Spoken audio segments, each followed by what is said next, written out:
Araf muka surat 151 ayat yang kedua. Okay, alif lam mim sad kita dah terangkan sebelum ni. Ada 5 penerangan dia. Begitu juga muqaddimah surah Al-A'raf kita dah terangkan. Jadi hari ini kita masuk ayat 2 lah.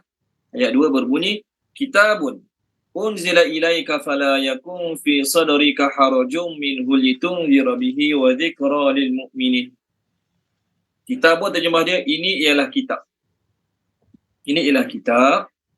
Unzila yang telah diturunkan. Unzila yang telah diturunkan. Ilaika kepadamu, kepada Nabi Muhammad sallallahu alaihi wasallam. Famaka la janganlah. Famaka la janganlah. Yakun ada. Jemaah yakun ada. Fi dalam. Sadrika dadamu. Sadrika dadamu. Harajun terjemah dia keberatan boleh, keraguan pun boleh. Harajun terjemah dua. Keberatan boleh, keraguan pun boleh. Orang betul terjemah difficulty and doubtful. Orang betul terjemah. Okay. Jadi harajun terjemah dia keberatan dan juga keraguan. Minhu daripadanya, iaitu daripada Al-Quran. Li agar ataupun supaya tunzira engkau memberi peringatan. Tunzira engkau memberi peringatan, engkau memberi ancaman, semua boleh. Bihi dengannya, dengan Al-Quran. Bihi dengannya, dengan Al-Quran. Wa dan zikra sebagai peringatan. Zikra sebagai peringatan. Li bagi ataupun kepada al-mu'minin, orang-orang yang beriman. Al-mu'minin, orang-orang yang beriman. Okey, tolong terjemahkan dia. Puan Izawani ayat pertama kita. A'udzubillahi minasyaitonirrajim. Bismillahirrahmanirrahim. Ini ialah kitab yang telah diturunkan kepadamu, maka janganlah ada dalam dadamu keraguan atau keberatan daripadanya, agar engkau memberi ancaman dengannya, iaitu Al-Quran, dan sebagai peringatan bagi orang-orang yang beriman. Okey, terima kasih Puan Izawani. Jadi awal-awal surah Al-A'raf, Allah nak beritahu bahawasanya kitab ini diturunkan kepadamu. Bila sebut diturunkan, Nabi tidak terlibat langsung dalam isi-isinya. Tak adalah kata Nabi tolong bagi ilham, bagi cadangan pada Allah agar surah ni mulakan dengan ni, surah ni mulakan dengan ni. Tak ada. Sebab tu Allah sebut unzila diturunkan sepenuhnya. Nabi tak ada tolong tambah satu dua perkataan ke ataupun tolong bagi idea cadangan pada Allah. Tak ada. Nabi tak terlibat langsung. Kemudian bila Allah kata diturunkan kepadamu, maksudnya Allah muliakan Nabi SAW kerana Nabi lah orang yang pertama menerima Al-Quran dan Nabi lah orang yang pertama menyampaikan Al-Quran. Ini satu kemuliaan untuk Nabi SAW. Di kalangan orang-orang Mekah yang ada pada masa itu, walaupun di kalangan mereka orang Mekah masa itu ada yang lagi kaya, lagi mulia, lagi hebat daripada Nabi, ya Allah pilih Nabi SAW. Maka Allah cakap pada Nabi, jangan ada dalam dirimu rasa berat, iaitu rasa berat untuk menyampaikan Quran ni pada orang ramai. Ataupun tafsiran yang kedua, jangan ada dalam dirimu keraguan terhadap isi-isi Al-Quran. Banyak mana ayat aku sampaikan pada kamu, banyak mana surah aku sampaikan pada kamu, semua tu benar daripada Allah SWT, semua tu betul daripada Allah SWT, semua tu akan memberi manfaat pada manusia, dunia dan akhirat. Baik. Pertama, bab keraguan, kita memang yakin Nabi SAW adalah orang yang paling kuat keyakinannya dengan Al-Quran. Tak pernah dan tak akan ragu sikit pun Nabi terhadap Al-Quran. Allah cakap pada Nabi, kalau kau syak terhadap kebenaran Al-Quran ni, cubalah kau tanya orang-orang Mekah. Saya cari ayatnya.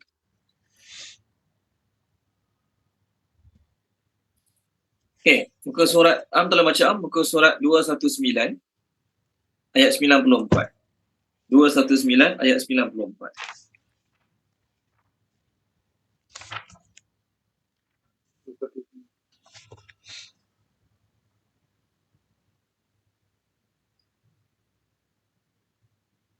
Okey, surat 219 ayat 94. Maka jika engkau Muhammad berada dalam keraguan tentang apa yang kami turunkan kepadamu, maka tanyakanlah kepada orang-orang yang membaca kitab sebelummu. Sesungguhnya telah datang kebenaran kepadamu daripada Tuhanmu, maka janganlah sekali-kali engkau termasuk orang yang ragu. Okey, terima kasih. Allah cakap pada Nabi dalam ayat ni lah, wahai Muhammad, kalau kau ragu-ragu terhadap Quran yang kami turunkan padamu, cuba kau tanya orang yang baca kitab. Maksudnya, cuba kau tanya orang yang baca Taurat, cuba kau tanya orang baca Injil. Betul tak isi Quran sama macam isi Taurat dan Injil? Betul tak dalam Taurat dan Injil aku cerita pasal kamu, aku cerita pasal Quran yang akan diturunkan pada kamu? Cuba tanya. Maka Nabi SAW, lepas turun ayat ni pada Nabi SAW, Nabi kata apa?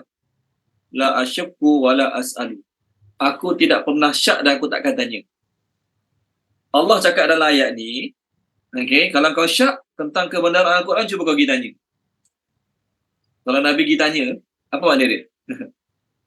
Lepas turun ayat ni, Nabi pun pergi tanya. Wahai pendeta Yahudi, wahai pendeta Nasrani, betul ke gini? Apa maknanya kalau Nabi pergi tanya? Ragu. Ya? Ragu. Yes. Kalau Nabi kita tanya, maknanya Nabi ragu lah. Okey. Ada orang nak pinjam duit dengan saya. Contohlah, ada orang nak pinjam duit dengan saya. Contoh. Dia kata, saya janji, saya bayar balik. Dah ramai dah orang yang saya pinjam duit dia, semua saya bayar balik. Kalau Ustaz tak percaya, Ustaz cuba tanya Imam 1 surau kita. Ustaz kita tanya Imam 2 surau kita. Pernah tak saya pinjam duit dengan dia dan saya bayar balik tak? Dia cakap macam tu kat saya. Jadi kalau saya syak dan ragu-ragu dengan orang yang minta duit dengan saya, tu saya pergi tanya Imam 1, saya call. Imam, betul ke orang ni gini. Jadi kalau saya call, maksudnya apa? Saya memang syak ragu-ragu dengan dia. Tapi kalau saya tahu dia orang betul-betul dipercayai, orang yang boleh dipercayai, saya tak perlu tanya lagi lah. Saya bagi je dia pinjam duit banyak mana dia nak pinjam. Contoh. Jadi Nabi kata lepas turun ayat ni, la asyukku wa la as'alu. Aku tidak pernah syak dan aku tak akan tanya. Baik, Allah pun tahu. Allah pun tahu yang Nabi SAW tidak pernah dan tidak akan ragu-ragu terhadap Al-Quran yang Allah turunkan pada Nabi. Itu kenapa Allah cakap macam ni kat Nabi? Allah cakap macam ni kat Nabi, tapi tujuan dia, Allah nak sampaikan pada siapa? Pada kita semua. Allah nak sampaikan pada kita semua, kamu semua jangan syak terhadap kebenaran Al-Quran. Nabi orang yang paling bersih hatinya, paling bersih fikirannya. Dikala orang yang paling bersih hatinya, paling bersih fikirannya, tidak ada syak ataupun ragu-ragu terhadap Al-Quran, kamu lebih-lebih lagi lah, tak boleh ada syak ragu-ragu terhadap Al-Quran. Okey, baik. Itu tafsiran yang kedua lah. Kalau kita terjemah harajun tu dengan beri makna keraguan. Sekarang kita nak terjemah harajun keberatan. Apa maksud ayat ni? Alhamdulillah, kita boleh kata hari ini majority 99% orang Islam tidak ada syak terhadap kebenaran Al-Quran. Betul kan? Kalau orang itu Islam tapi dia syak kebenaran Al-Quran, dia kena ucap balik. Dia kata aku yakin Quran tu daripada Allah, cuma 1-2 ayat aku tak berapa confident betul tak daripada Allah. Dia kena ucap balik. Jadi kita boleh kata 99% orang Islam hari ini yang tak liberal lah, yang liberal tu biak pi kan. Meyakini tidak ada syak langsung tentang kebenaran Al-Quran. Selesai. Tapi dalam bab nak menyampaikan kebenaran Al-Quran, orang Islam ada tak keberatan? Dalam bab nak menyampaikan kebenaran Al-Quran, orang Islam ada tak keberatan? Soalan saya. Ada? Warhana? Ada? Puan Izamani? Ada? Ada? Ya? Keberatan untuk orang Islam, keberatan untuk sampai ke Al-Quran, ya Ustaz? Ada juga orang Islam yang keberatan? Bukan ada juga, ramai. Okey. Yang terbaru, minta maaf banyak sentuh isu politik sikit. Boleh tak yang terbaru? Tak panggil orang kafir pun takut. Orang kafir yang panggil dia kafir, panggil dia non-Muslim. Betul? Ada. Boleh dengar kan? Jangan panggil dia kafir, panggil dia non-Muslim. Dan Quran panggil apa Quran? Kafir lah. Kafir. Kurang panggil kafir, nak panggil apa lagi? Okay, tak salah pun nak panggil non-Muslim. Tapi nak sebut perkataan kafir tu tak sampai hati. Takut orang kafir tak suka kat kita. Takut orang kafir nyampang dengan kita. Kalau orang politik senang cerita, takut orang kafir tu tak undi kita dah lah. Jadi nak kena jaga hati mereka. Jadi nak jaga hati mereka, jangan panggil kafir. Contoh, tu contoh. Okey, ataupun tu contoh bab politik lah. Ustaz. Allah uji juga. Contoh, ustaz ni dia mengajar kat balai polis. Seminggu sekali surau polis panggil dia mengajar, contoh. Jadi polis ni dipaksa duduklah majlis ustaz ni. Waktu ngajar, kitab dia masuk tajuk rasuah. Kebiasaan dan kebanyakannya, polis terlibat tak dengan rasuah? Kebiasaan dan kebanyakannya? Terlibat kan? Ustaz dia kata apa? Kalau aku ngajar bab ni nanti ramai polis terasa hati. Ramai polis kecil hati. Betul kan? Jadi sikit tajuk rasuah, sikit. Masuk tajuk baru, poligami. Polis suka. Ataupun ustaz ni dia ngajar kat satu office. Contohlah ni kan. Office tu setiap bulan panggil dia ngajar kat situ. Okay? Sekali ngajar dapat 500 kat office. Contoh. Dan tiba-tiba dia ngajar, kitab yang dia ngajar tu masuk tajuk aurat. Tajuk dia menutup aurat dengan sempurna. Tapi yang dalam office tu 90% tak tutup aurat dengan sempurna. 2-3 orang je yang pakai tudung okey sikit. Yang lain pakai tudung tapi ketat, segala-galanya ketat. Contoh. Jadi ustaz dia kata apa? Ni kalau aku baca betul-betul bab ni ramai orang pecah hati. Ramai orang kecil hati. Jadi kalau orang ramai pecah hati, ramai kecil hati, bulan depan tak panggil aku dah. Rugi 500 bulan. Betul kan? Dia nak jaga hati audien, nak jaga hati orang yang jemput dia, tak cerita bab tu, skip masuk bab lain. Ini dia panggil ada keberatan. Allah pesan pada Nabi, jangan ada sedikit pun keberatan dalam diri kamu untuk menyampaikan Quran ni. Walaupun dengan sebab kamu menyampaikannya, orang akan benci kamu. Tuan-tuan dan puan-puan, masa berlaku Isra' Mi'raj pada Nabi SAW, orang yang pertama Nabi sampaikan tentang Isra' Mi'raj adalah Ummu Hani binti Abi Talib. Ummu Hani radhiyallahu anha binti Abi Talib. Nabi cerita kat Ummu Hani, malam tadi aku pergi Baitul Maqdis, malam tadi Allah jumpa aku ke langit. Ummu Hani percaya. Lalu Ummu Hani radhiyallahu anha kata pada Nabi, Ummu Hani ni adik-adik sedih Nabi kan. Dia kata pada Nabi SAW, kata, wahai Muhammad, jangan kau cerita kat orang Mekah benda ni. Nanti kalau kau cerita kat mereka, mereka akan semakin tidak mempercayaimu. Kalau kau cerita pada mereka, mereka akan anggap kau ni lagi pembohong. Apa kata Nabi? Tidak. Aku tetap akan menyampaikan kepada mereka. Kalau Nabi jenis nak jaga hati followers, kalau Nabi jenis nak jaga hati orang, kalau Nabi jenis nak jaga perasaan orang, kalau Nabi jenis nak jaga agar orang sentiasa suka pada dia, dia kata apa? Kalau Nabi jenis macam saya lah. Tak payah cerita lah bab ni. Nanti orang makin tak suka kat aku. Tak payah cerita bab tu. Bab Isra' Mi'raj tu biar aku dengan Allah je tak. Orang ni tak tahu tak apa. Tapi tak. Apa Allah suruh Nabi sampaikan? Nabi sampaikan. Walaupun risiko dia orang makin benci dengan Nabi, orang makin nyampang dengan Nabi, Nabi tak sampaikan. Bayangkan. Saudara mara Nabi, sepupu sepapak Nabi yang baik dengan Nabi, walaupun dia kafir, tapi dia baik dengan Nabi. Mereka tu orang-orang yang tekun sembah berhala. Mereka tu orang-orang istiqamah sembah berhala. Mereka tu orang tekun istiqamah sembah berhala. Lalu turun ayat Quran, Allah suruh Nabi cakap pada mereka, kamu dan apa kamu sembah semua masuk neraka. Bayangkan. Kalau nak cakap macam ni pada musuh kita, tak ada masalah. Kita nak cakap ayat macam ni pada musuh, tak ada masalah. Betul kan? Kita nak tegur orang yang tak ada kaitan dengan kita, tak ada bukan family kita, mudahnya. Tapi nak tegur orang dekat dengan kita ni berat sikit. Tengok surah Al-Anbiya. Kalau baca, Warahana boleh, surah Al-Anbiya. Boleh. Muka surat 330 ayat 98. 330. Ayat 98. 98. Okey. Bismillahirrahmanirrahim. Sesungguhnya kamu, yakni orang kafir, Dan apa yang kamu sembah selain Allah adalah bahan bakar neraka jahanam. Kamu pasti masuk ke dalamnya. Ha. Nabi sampaikan ini pada siapa? Pak saudara Nabi yang jaga Nabi. Abu Talib. Abu Talib yang jaga Nabi sejak Nabi kecil sampai Nabi jadi Nabi.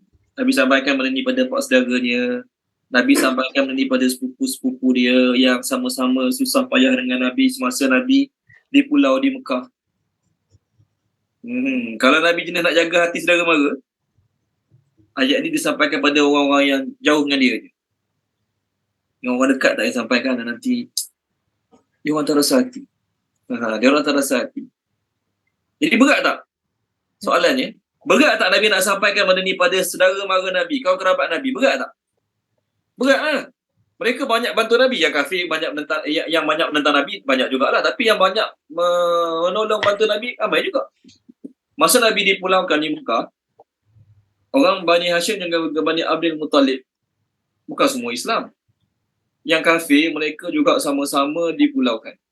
Walaupun mereka kafir, tapi semangat perkauman mereka kuat. Semangat kebangsaan mereka kuat. Mereka tetap bela Nabi. Walaupun mereka kafir, tapi Nabi Islam, bangsa sama dengan aku tetap bela juga. Dia orang macam ni, nak kena jaga hati. Kalau kita zaman sekarang lah kan. Nak kena jaga hati. Nabi tak. Nabi tetap menyampaikan apa yang Allah suruh Nabi sampaikan. Walaupun risikonya, orang-orang tu mungkin lepas ni tak akan bantu Nabi lagi.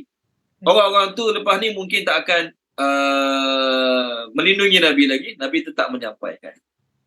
Kalau kita nak sentuh bab politik hari ni, tak kisah mana-mana parti pun 2x5, 5x2. Betul tak? Bila parti yang sokong dia, parti tu bersekutu dengan dia, ada buat salah, ada buat benda haram, ada buat benda yang jelas bertentangan dengan agama, dia tegur tak? Takkan tegur. Takkan tegur. Tak kisahlah parti apa pun, ni saya cakap umum ni, semua 2x5. Saya pun kalau join politik akan buat benda sama. Kalau saya masuk politik, ada satu parti yang non-Muslim yang sama-sama dengan parti saya, sama-sama bersekutu dengan saya, buat benda yang jelas haram. Saya nak bunyi, takkan bunyi. Jadi kalau saya bunyi, dia mengajuk dia keluar daripada parti saya, apa jadi? Contoh. Jadi nak ceritanya kat sini, Nabi SAW berdakwah nak redha Allah, nak rahmat Allah. Bukan nak tackle hati sesiapa, bukan nak buat orang suka pada Nabi, tak. Nabi bukan jenis nak kumpul followers. Nabi menyampaikan apa yang Allah suruh Nabi sampaikan. Lepas tu awal-awal ayat ni Allah nak pujuk Nabi, nak motivasi pada Nabi, jangan kamu rasa berat, jangan kamu rasa susah untuk menyampaikan apa yang aku suruh kamu sampaikan. Walaupun berbagai risiko bakal menanti kamu lepas kamu menyampaikan Quran, tapi aku, iaitu Allah, akan sentiasa melindungi, membantu kamu. Dalam surah Taha ada ayat lebih kurang macam ni juga. Kalau baca dia, tadi ada Nurul Hidayah masuk dan terkeluar ke? Okey, tak apa. Puan Norizan tolong baca boleh, Puan Norizan? Ustaz, maaf, saya dekat dalam kereta, saya belum sampai rumah. Balik nanti baru saya join balik. Boleh Ustaz? Boleh. Bahaya, jangan baca dalam kereta. Ganggu tiang elektrik lagi. Okey, Puan Izawani tolong baca, Puan Izawani. Muka surat 312. Ayat 1, 2, 3 surah Taha.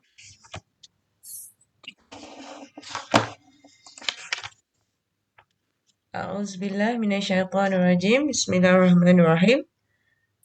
Taha, kami tidak menurunkan Al-Quran ini kepadamu, wahai Muhammad, untuk menyusahkanmu, tetapi untuk menjadi peringatan bagi orang yang takut melanggar perintah Allah.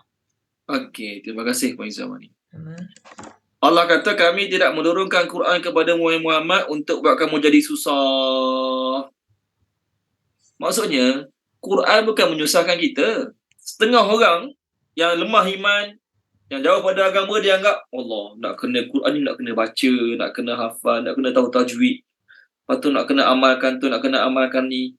Lepas tu nak kena sampaikan pula pada orang. Baik tak payah ada. Kan tak susah kalau Quran Allah tak bagi Quran pada kita. Contoh, tak payah belajar baca, tak payah belajar tajwid, tak payah hafal surah-surah tertentu, tak payah amalkan, tak payah sampaikan, kan mudah hidup. Allah kata, Allah turunkan Quran kepada kamu bukan untuk memberi kesusahan pada kamu. Bahkan Quran yang Allah turunkan pada Nabi sebagai hadiah. Quran yang membantu Nabi dan semua manusia agar berjaya dunia dan akhirat. Rahmat Allah. Orang yang anggap Quran ni susah, orang yang anggap Quran ni menyusahkan, dia macam budak kecil yang anggap mak dia, ayah dia paksa dia belajar. Anak kita darjah 1, darjah 2, darjah 3, contohlah, anak kita darjah 1, 2, 3, dia fikir tak masa depan? Mana fikir masa depan? Dia fikir aiskrim, coklat, mandi kolam, water park. Itu je anak kita fikir. Jadi nak pujuk dia orang belajar, kenalah guna umpan aiskrim lah, coklat lah, pergi water park lah, contoh. Baru nak belajar. Kalau tak, kita paksa pergi sekolah, paksa baca buku, apa anak-anak kita akan rasa? Anak darjah 1, 2, 3. Kena baca buku. Kan bagus kalau tak payah sekolah. Ada anak-anak kita darjah 1, 2, 3. Kan bagus kalau tak payah sekolah. Dia tanya, sampai bila kita kena sekolah ni? Tak akan bangun awal pagi, kena baca buku, kena hafal. Sedangkan, pelajaran yang kita bagi pada anak-anak kita, pelajaran yang kita bagi pada anak kita, sekolah kebangsaan, sekolah agama petang-petang, baik ke tak baik untuk mereka? Baik. Baik ke tak baik untuk mereka? Baik. Baik. Mereka darjah 1, 2, 3, mereka tak faham. Mereka kata apa? Mak aku jahat, ayah aku jahat, paksa pergi sekolah. Aku tak nak belajar tapi dia paksa juga. Darjah 1, 2, 3. Bila anak tu dah besar panjang, dah habis belajar, barulah dia tahu. Mujur mak aku paksa aku belajar dulu. Aku ada sijil, aku boleh kerja dengan mudah. Mujur aku paksa aku masuk sekolah agama dulu. Aku dapat sijil, boleh jadi imam. Contoh. Bila dia dah habis belajar, barulah dia tahu. Sebenarnya benda tu bukan menyusahkan, tapi memberi manfaat pada diri dia. So samalah juga Allah turunkan Quran, kena belajar baca, kena hafal, kena amal, kena sampaikan, kena belajar tajwid. Jadi kalau kita anggap Quran ni berat, membebankan, menyusahkan hidup, kita sama macam budak darjah 1, 2, 3 yang tak fikir masa depan tadi. Kita sama macam budak darjah 1, 2, 3 yang rasa mak ayah dia tak supporting langsung, mak ayah dia zalim, paksa dia bangun awal, paksa pergi sekolah. Dia kalau boleh tak nak. Anak kita darjah 1, 2, 3, kalau kita bagi pilihan, nak sekolah ke tak nak? Adalah dalam 10 orang tu, seorang dua yang minat nak belajar. Nak jumpa kawan-kawan kat sekolah. Yang lain kalau boleh tak nak. Sebab apa? Bagi mereka pelajaran ini membebankan. Kenapa mereka rasa macam tu? Sebab mereka masih kecil, mereka masih tak faham. Sama lah juga orang Islam, kalau dia rasa Quran yang Allah turunkan ni, Quran suruh buat tu, suruh buat ni, jangan buat tu, jangan buat ni, dia rasa membebankan. Orang-orang Islam merasakan benda tu satu bebanan. Okay? Maknanya orang Islam punya fikir sama macam budak kecil tadi, tak matang. Orang Islam yang matang adalah orang Islam yang dapat Quran ni, dia rasa rahmat Allah yang sangat besar. Alhamdulillah Allah bagi Quran pada kita. Quran inilah yang membantu kita bahagia dunia akhirat. Quran inilah yang memudahkan kita dalam semua urusan dunia dan akhirat. Quran inilah yang menjamin kebahagiaan kita dunia dan akhirat. Sebab Quran inilah Allah muliakan umat Nabi. Sebab Quran inilah Allah muliakan orang Islam. Okay? Jadi Allah kata pada Nabi, kamu jangan rasa berat untuk menyampaikan Quran pada orang. Untuk kita semua, kita jangan rasa berat nak belajar Quran susah, nak hafal Quran susah, nak amal Quran susah, nak sampai ke orang lagi susah. Tak. Syaitan yang buat rasa susah belajar Quran, susah hafal Quran, susah nak sampaikan Quran pada orang. Orang tak suka awak nanti, orang kecam awak nanti, awak tak takut kena kecam. Jadi dia nak cuba menyampaikan Quran, tapi dia takut orang kecam, takut orang kata, takut orang kutuk, takut orang tak suka, tak jadi sampaikan. Tak jadi sampaikan. Sedangkan Allah kata, jangan ada sedikit pun rasa berat dalam hati untuk menyampaikan Quran. Walaupun lepas kamu menyampaikan, orang menyampah dengan kamu, orang tak suka kamu, itu bukan masalah. Kerana apa? Yang penting kita nak Allah suka kita, kita nak Allah redha pada kita. Jadi Quran ni kita kena yakin adalah hadiah untuk bagi daripada Allah kepada kita. Macam budak kecil tadi lah, masa darjah 1, 2, 3, dia rasa mak ayah dia zalim, paksa dia pergi sekolah. Sekarang bila dia dah berkerjaya, dapat gaji yang Alhamdulillah selesa dengan gajinya, boleh beli rumah, boleh beli kereta. Masa tu dia berterima kasih sangat pada mak ayah dia. Terima kasihlah paksa saya pergi sekolah dulu. Terima kasihlah paksa saya masuk U, masuk college. Terima kasihlah, Alhamdulillah, dengan sebab mereka paksa, saya ada sijil pelajaran yang baik, saya dapat kerjaya yang baik. So samalah juga sekarang, kita tak rasa Quran tu nikmat. Kita malam-malam pun amalkan juga Quran. Kita malam-malam berat-berat pun baca juga Quran. Sebab mak ayah ajak baca Quran, kawan-kawan ajak baca Quran, ustaz-ustaz galakkan baca Quran, kita malas-malas buat juga. Ke akhirat nanti kita akan berterima kasih sangat-sangat pada mak yang paksa kita baca Quran. Kita akan terima kasih sangat pada kawan-kawan yang ajak kita pergi kelas Quran. Walaupun rasa berat, tapi kita akan nampak nikmat sebenar pada hari akhirat kelak. Okey, baik. Dalam ayat ni Allah sebut Quran ni merupakan peringatan bagi orang mukmin. Ya ke Quran peringatan bagi orang mukmin? Quran ni sebenarnya peringatan bagi seluruh manusia. Bukan bagi orang mukmin je. Kalau kita kata Quran ni peringatan bagi orang mukmin je, sampai kepada orang mukmin je lah, tak payah sampai kepada orang kafir. Sedangkan dalam surah lain, kalau baca dia Puan Zamani, Ustaz? Puan Zamani, Puan Hidayah tu kawan Puan Zamani kan Puan Hidayah? Kawan Maisarah. Kau Maizara. Ha. Tadi saya nampak dia masuk, lepas tu dia keluar balik. Saya tak pastilah dia keluar balik ke, saya tertekan keluar ke. Tapi tak apalah. Saya takut saya salah tekan. Saya try tanya balik. Tapi kalau cuba kalau boleh tanya, tolong tanya boleh. Takut saya tersilap tekan. Kesian pula dia nanti. Okey, baik. Tak apa Puan Zamani, sebelum tu tolong baca surah ni. Apa saya cakap tadi sebelum saya tanya soalan tu Puan Zamani? Sorry. Saya cakap apa? Surah Al-Furqan ayat 1.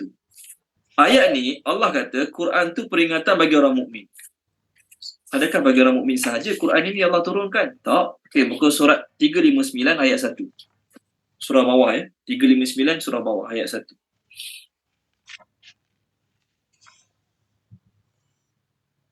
A'udzubillahi minasyaitonirrajim. Bismillahirrahmanirrahim.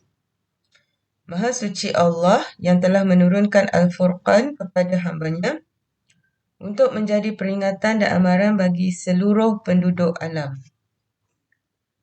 Manusia dan jin. Dah terang tak kat sini? Manusia dan jin tak ada Tak ada. Tak ada, okey. Quran saya ada. Terima kasih Puan Zamani. Allah kata Allah turunkan Furqan kepada Nabi Muhammad that he may be a warner toward the alamin, mankind and jin. Quran ni bukan untuk orang mukmin saja. Quran ni untuk seluruh alam, manusia dan jin. Tapi ayat kita tadi Allah mention mukmin saja. Kenapa? Kerana Allah suruh Nabi bagi tazkirah, peringatan dengan Quran ni pada semua orang. Dalam semua orang yang Allah Ta'ala bagi peringatan tu, orang mukmin je dapat manfaat. Orang yang tak mukmin, iaitu orang tak percaya Quran, tidak akan dapat manfaat langsung daripada Al-Quran. Orang Buddha, orang Hindu tak percaya akhirat.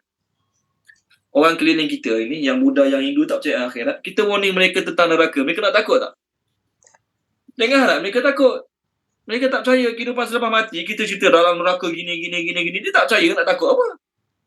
Dia senyum je lah. Kita cakap pasal akhirat kat dia. Okay? Lepas tu Allah kata, peringatan daripada Al-Quran ni memberi manfaat kepada orang mukmin.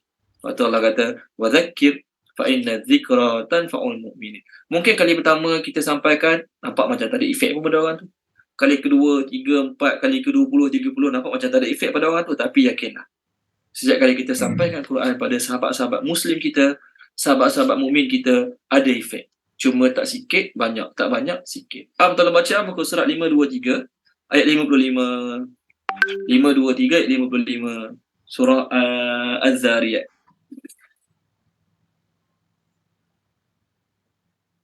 Boleh Bukan surat apa Ustaz? 523.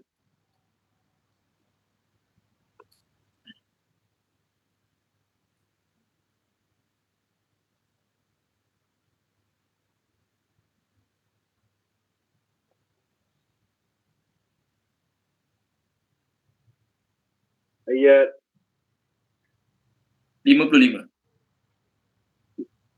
dan berilah peringatan kerana sesungguhnya peringatan itu bermanfaat bagi orang-orang mukmin. Terima kasih. Allah suruh Allah suruh kita beri peringatan bukan pada orang mukmin saja, pada semua orang.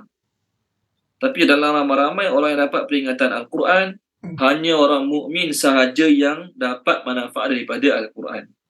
Sebab orang mukmin percaya akhirat, percaya syurga, percaya neraka.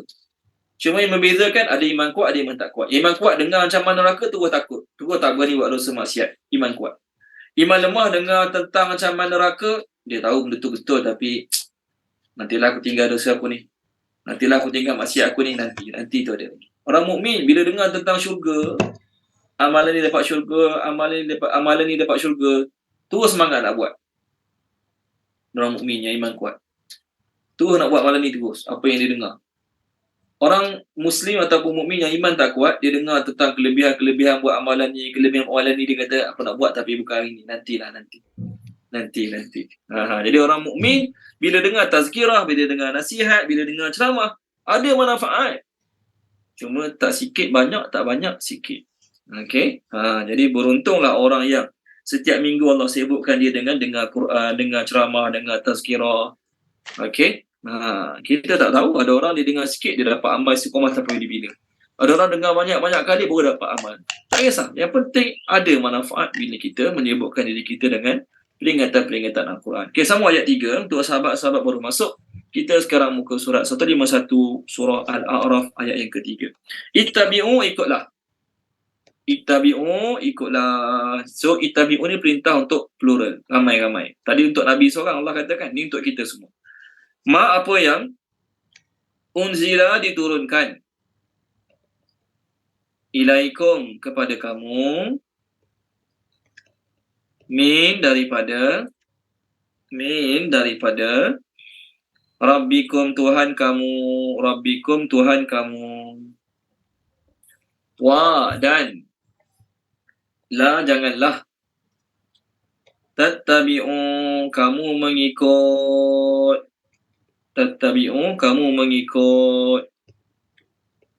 min daripada dunihi selainnya itu selain Allah, dunihi selainnya itu selain Allah.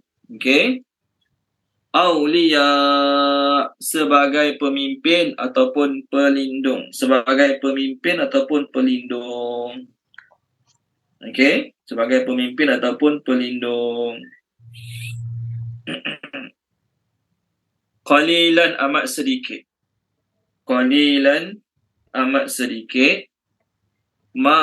apa yang tadhakkarun kamu mengambil peringatan.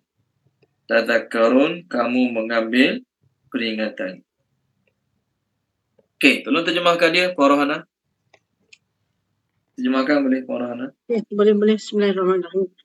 Ikutlah apa yang diturunkan kepada kamu daripada Tuhan kamu dan janganlah kamu mengikut daripada selain Allah sebagai pemimpin atau perlindung.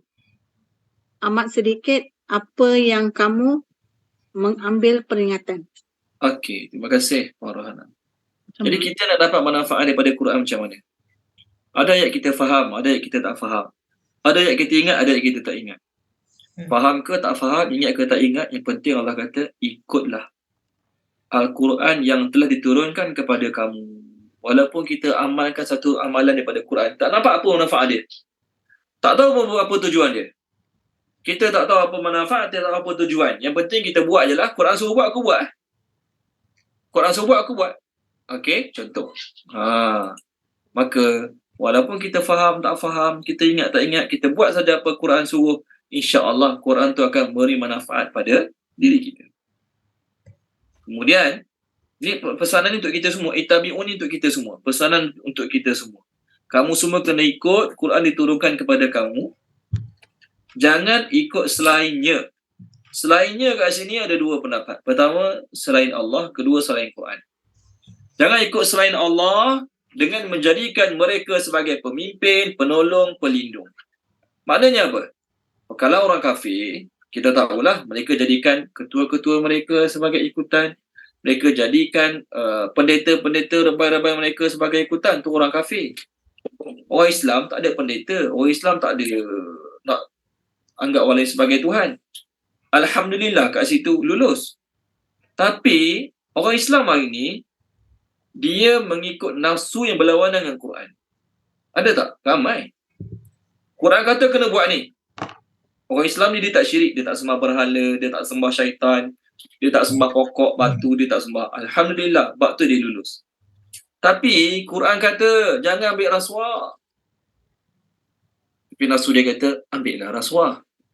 Hang gaji basic 1,500 bila nak kaya kalau tak ambil rasuah? Lah. Ambil rasuah. Dapat banyak sikit. Boleh pergi Langkawi. Contoh. Ni sekadar contoh lah. Bukan nak kata siapa-siapa. Betul kan? Quran suruh jujur dalam niaga, dalam jual beli. Quran suruh. Ayat-ayat Quran banyak suruh jujur dalam niaga, dalam jual beli. Betul. Dia orang Islam. Dia tahu ayat tu. Tapi nafsu dia kata, kalau hang niaga jujur, lambat kaya. Untung sikit. Nak cepat kaya kan? Nak lambat kaya? Nak cepat kaya. Tipu sikit customer. Tipu dalam timbangan. Tipu bab tu, tipu bab ni. Cepatlah kaya. Jadi orang Islam, dia tak ikut patung ke pemimpin kafir, tak. Sebab tu Alhamdulillah. Tapi ramai tak orang Islam yang buat berlawanan dengan Quran? Ramai. Jadi orang Islam yang buat berlawanan dengan Quran, dia telah pilih siapa sebagai pemimpin? Orang Quran yang mengamalkan sesuatu perkara berlawanan dengan Quran. Quran suruh buat lain, dia buat lain. Quran kata jangan buat, dia buat. Orang ini dianggap telah mengikut jejak langkah syaitan. Yang kedua, orang ini telah dianggap mengikut nafsu dia sendiri. Jadi walaupun dia tak sembah syaitan, orang Islam tak sembah syaitan. Tapi apa syaitan hasut, apa syaitan suruh, semua dia buat. Quran kata jangan buat, syaitan hasut dia, suruh buat. Jadi masa tu nak tengok, dia ikut Quran ke ikut syaitan? Ikut syaitan.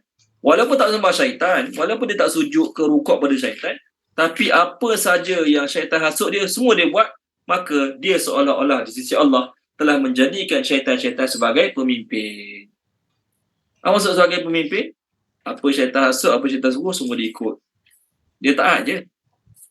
Maka itulah orang yang dia maksudkan menjadikan syaitan sebagai pemimpin. Tengok muka surat 352. Page 352, ayat 21. Kalau baca Puan Maisarah boleh, page 352 ayat 21.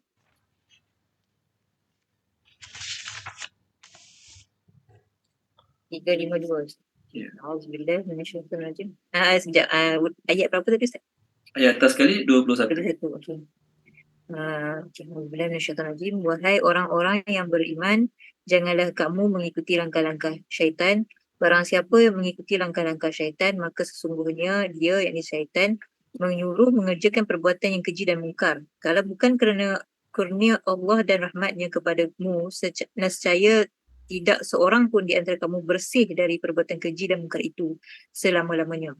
Tetapi Allah membersihkan siapa yang dia kehendaki dan Allah Maha mendengar, Maha mengetahui. Okey, terima kasih Puan Maisarah. Dalam ayat ni dia tak cerita pasal dalam ayat yang Puan Maisarah baca untuk kita tadi, ada tak cerita pasal sembah berhala ke, sembah pokok ke, ada tak? Tak ada. Tak ada. Jadi bukan orang yang sembah berhala, okey? Sebelum saya pergi jauh lagi, orang yang sembah berhala, sembah pokok, sembah matahari, mereka memang betul-betul ikut cakap syaitan. Jelas mereka ikut cakap syaitan. Tengok surah surah Maryam.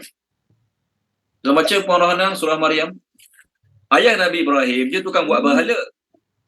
Dia suruh orang sembah berhala, tapi apa kata Allah? Page 308 ayat 44. 308 ayat 44.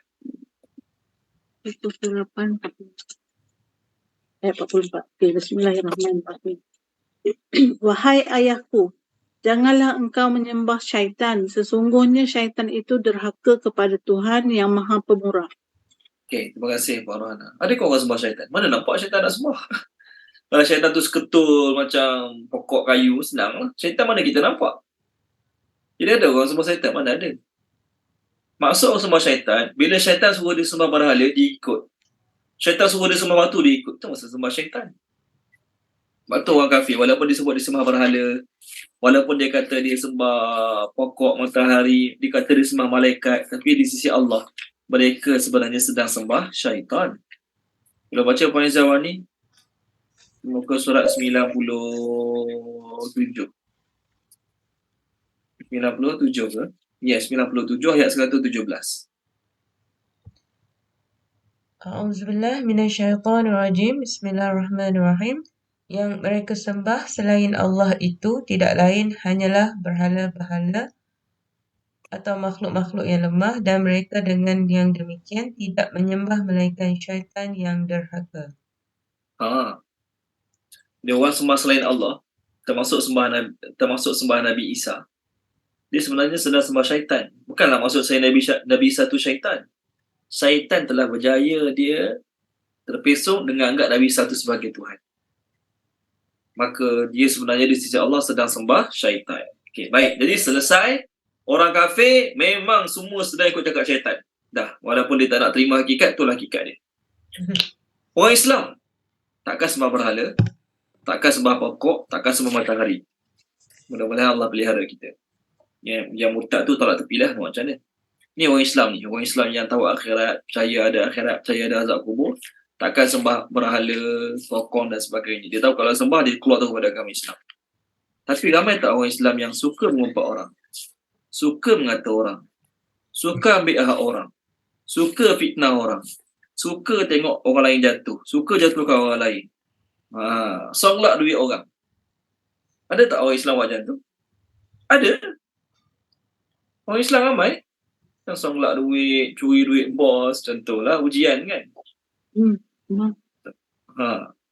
Curi duit bos, curi tak bayar gaji pekerja, contohlah. Orang Islam buat perangai pelik-pelik, ramai tak ramai? Pergi haji 2 kali dah, gaji pekerja tak bayar, ada juga, contoh. Jadi siapa yang asuk suruh mengumpat orang, mengata orang, songlak duit, ambil rasuah, tak bayar gaji pekerja? Siapa yang asuk? Syaitan. Syaitan lah. Takkan Quran kot suruh buat macam tu? Takkan Quran kot suruh buat macam tu? Syaitan. Jadi orang yang tak nak jadikan Quran sebagai pedoman hidup dia, orang yang tak nak ikut Quran, dia confirm ikut nafsu, ikut syaitan. Walaupun dia boleh kata apa? Dia boleh kata, saya memang tak amal dengan Quran, tapi dalam masa sama saya tak ikut cakap syaitan. Tak ada, dia antara dua je. Kalau awak tak ikut Quran, confirm ikut syaitan. Kalau awak tak ikut Quran, confirm ikut syaitan. Awak telah jadi orang yang tengah-tengah. Maksud orang tengah-tengah, saya ni walaupun saya tak beramal dengan Quran, walaupun saya tidak beramal dengan ayat-ayat Allah dalam Quran, tapi saya tak ikut cakap syaitan. Tak ada. Dia tak putih hitam, tak hitam putih. Tak gelap terang, tak terang gelap. Tu je. Antara dua, tak ada tengah-tengah. Jadi orang ikut nafsu, orang yang ikut nafsu dia, orang yang buat berlawanan dengan Quran ataupun ikut nafsu dia, automatik dia ikut cakap syaitan. Automatik dia ikut cakap syaitan. Dia tak boleh kata, walaupun saya tak beramal dengan Quran, tapi dalam masa sama saya tak ikut cakap syaitan. No. Awak tinggal semayang, awak dengar cakap, awak tak ikut cakap syaitan. Tak adalah kata kena tunggu sembah berhala dulu baru awak dianggap ikut cakap syaitan. Tak. Awak ngumpat orang, ngata orang dalam masjid pun fikir nak ngata orang, nak ngumpat orang lagi. Maka itulah dikatakan ikut cakap syaitan. Maka bagaimana cara untuk kita menjauhkan diri daripada bertuhankan syaitan ni? Cara dia adalah kita paksa diri kita sebaik mungkin, sebanyak mungkin untuk mengikuti Al-Quran. Bila kita makin follow Al-Quran, automatik kita semakin jauh daripada syaitan. Bila kita abaikan Quran, automatik kita semakin ikut cakap syaitan. Ada tak orang yang semata-mata kerana duit sanggup ambil rasuah, sanggup tipu, sanggup songlak, sanggup tinggal semayang, sanggup buat benda haram. Sebelum ni dia tak pakai tudung. Lepas tu pakai tudung, lepas tu buka balik. Kenapa? Bila dia jadi artis yang bertudung, job dah kurang. Kalau masa tak pakai tudung dulu, banyak job, orang panggil tu berlakon, sini berlakon. Contoh. Jadi semata-mata nak dapat job, sanggup buka tudung. Ini contoh lah ni. Siapa yang suruh buat macam tu? Quran ke syaitan? Syaitan. Orang tu ikut cakap syaitan. Dalam bahasa Melayu, kita ada satu perkataan bertuhankan duit. Betul kan? Orang yang bertuhankan duit ni dia sanggup buat apa saja. Halal haram tolak tepi, yang penting dapat duit banyak. Ni dia panggil bertuhankan duit. Duit zakat dia songlak, duit sumbangan songlak, duit NGO dia songlak. Contoh lah. Dia tahu haram tapi songlak juga. Ni dia panggil bertuhankan duit. Dia bila semua bertuhankan duit, adakah maksudnya orang tu susun duit tinggi-tinggi, dia pergi semayang kat duit tu, sembah duit tu? Tak ada.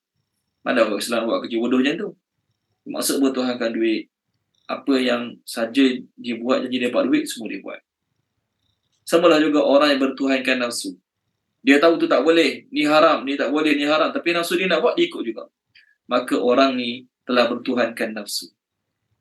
Bila dia bertuhankan nafsu, maka automatik dia sebenarnya sedang menjauhkan diri daripada Al-Quran. Maka Allah kata nak selamat daripada kena tipu dengan nafsu, nak selamat daripada kena tipu dengan syaitan, maka ikutlah Al-Quran yang diturunkan kepada kamu jangan kamu jadikan selain Allah, selain Al-Quran sebagai pemimpin.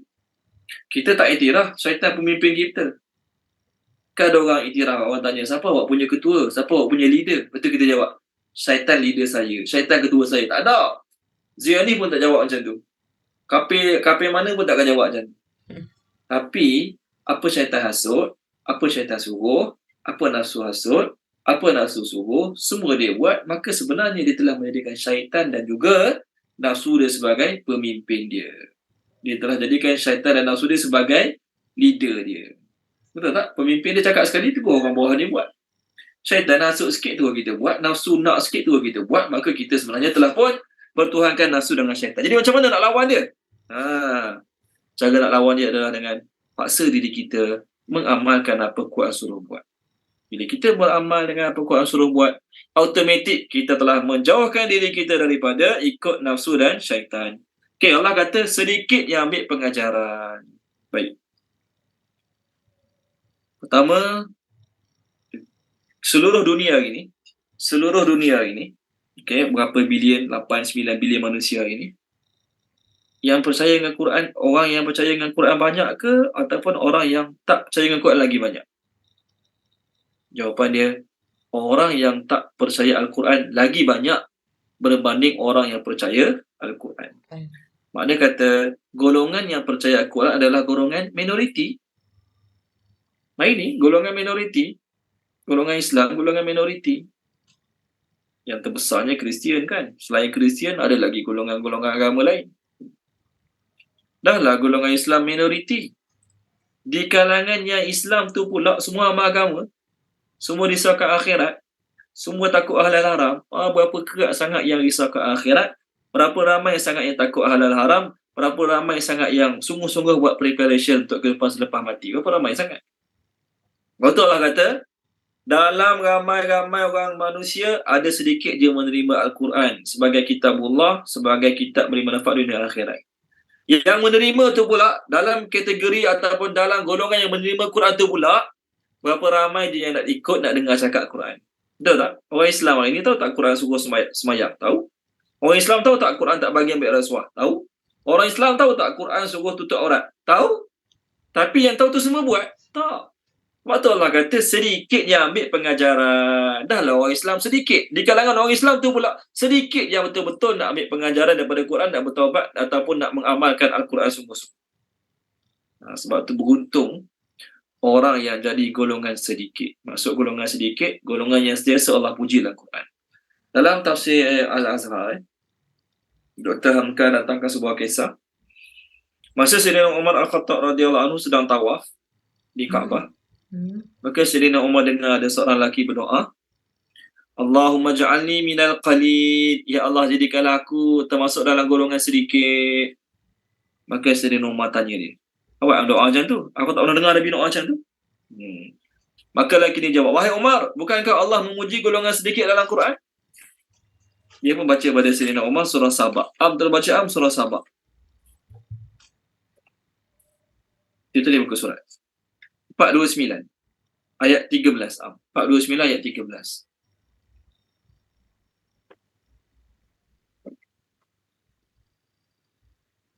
Ada? Ada. Page 429 ayat 13. Mereka para jin itu bekerja untuk Nabi Sulaiman alaihissalam mengikut apa yang dikehendakinya. Antaranya membina bangunan-bangunan yang tinggi, patung-patung, pinggan-pinggan yang besarnya seperti kolam dan periuk-periuk yang tetap berada di atas tungku.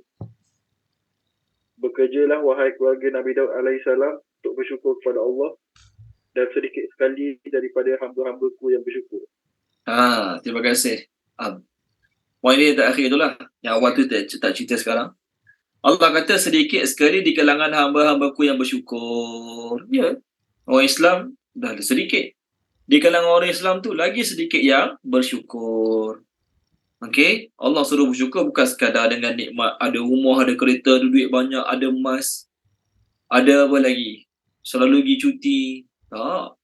Kita ada mata, ada telinga, ada hati, tu pun dah Allah suruh bersyukur dah. Allah, walaupun kita tak ada duit, walaupun kita tak ada rumah, walaupun kita tak ada kenderaan, tapi kita ada mata, ada telinga, ada fikiran, ada akal, ada. Itu pun dah cukup untuk Allah suruh kita bersyukur. Kita bukan sekadar ada mata, telinga, hati. Kita ada macam-macam lagi. Sepatutnya kita kena syukur lebih lagi. Tolong baca dia, Farahana. Surah An-Nahli. An-Nahli. Saya cari muka surat dia. Allah suruh kita bersyukur. Tapi berpekat sangat yang bersyukur. Muka surat 275 ayat 78. Page 275 ayat yang ke-78. 78. Okey. Bismillahirrahmanirrahim. Dan Allah mengeluarkan kamu daripada perut ibumu dalam keadaan tidak mengetahui sesuatu pun. Dan dia memberikanmu pendengaran, penglihatan dan hati agar kamu bersyukur. Okey, terima kasih Puan Rohana. Walaupun orang tu miskin, duduk bawah jambatan, tak ada rumah, tak ada kereta, na'uzubillah min zalik, contoh. Dia tak boleh bagi alasan. Aku kenapa nak bersyukur? Aku susah, aku miskin, aku tak ada rumah, tak ada kereta. Tak.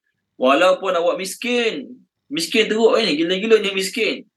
Awak tetap kena bersyukur terhadap boleh melihat, boleh mendengar, boleh berfikir dengan baik pun kena bersyukur pada Allah. Tapi Allah kata, aku dah bagi banyak, aku dah bagi pendengaran, penglihatan, hati nurani, mereka masih lagi tak bersyukur. Adalah juga bersyukur tapi sedikit. Tengok muka surat 415. Tolong baca Puan Izawani. 415 ayat yang ke-9.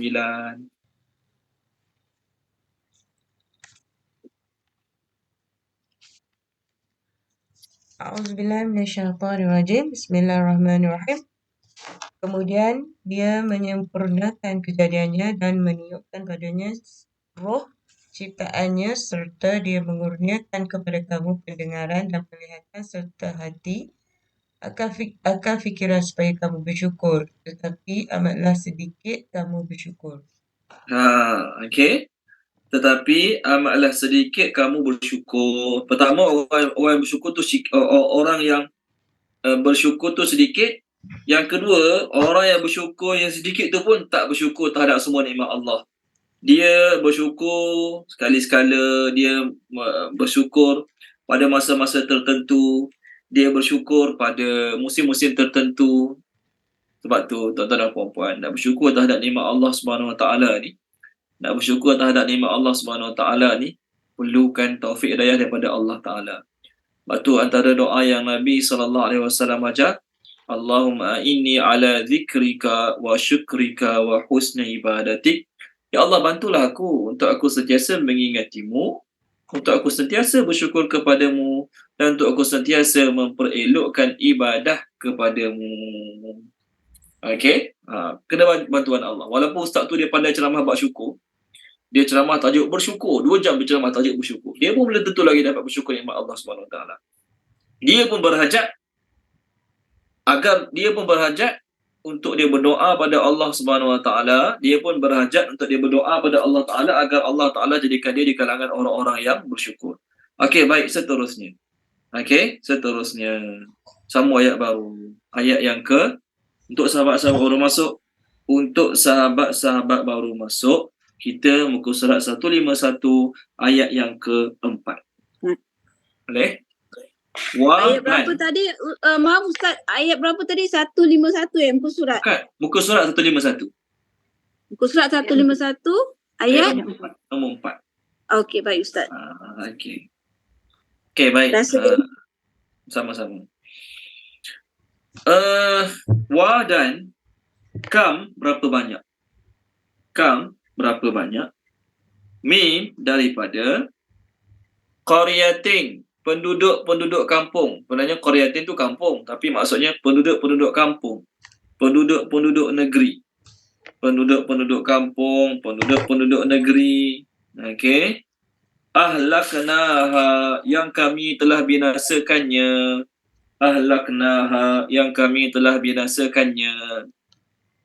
Fa maka ja'aha datang kepadanya baksuna, azab kami. Baksuna tu sebenarnya kesusahan daripada kami. maksud kesusahan daripada kami adalah azab kami bayatan pada waktu malam. Bayatan pada waktu malam. Ataupun hum mereka qailun sedang tidur di siang hari. Qailun ni dia punya huruf asal dia qailulah. Qailulah dah biasa bagi orang Melayu kan. Qailulah ni tak ada orang, kita kata dah semua dengar ustaz-ustaz ceramah qailulah. Tidur tengah hari, tidur siang. Mungkin qailulah. Okey, tolong terjemahkan dia Puan Norizan boleh? Ayat kita sekarang Puan Norizan. Baik Ustaz. A'udzubillahi minasyaitonirrajim. Bismillahirrahmanirrahim. Betapa banyak negeri yang telah kami binasakan. Azab kami datang menimpa penduduknya pada malam hari atau pada saat mereka beristirahat pada waktu siang. Terima kasih Puan Kamu, Ustaz. Norizan. Beristirahat pada waktu siang dipanggil qailun. Qailun tu maksudnya orang-orang yang tidur siang. Dia qail ni ada dua. Satu terjemah orang yang berkata. Satu qailun orang tidur siang. Dia qala dalam bahasa Arab ada dua terjemah. Satu qala tidur siang, qala berkata. Okey, waktu dalam satu kitab tasawuf lah. Kitab akidah. Kitab akidah tu dia tulis apa tau? Dia tulis man qala Allah faqad kafar.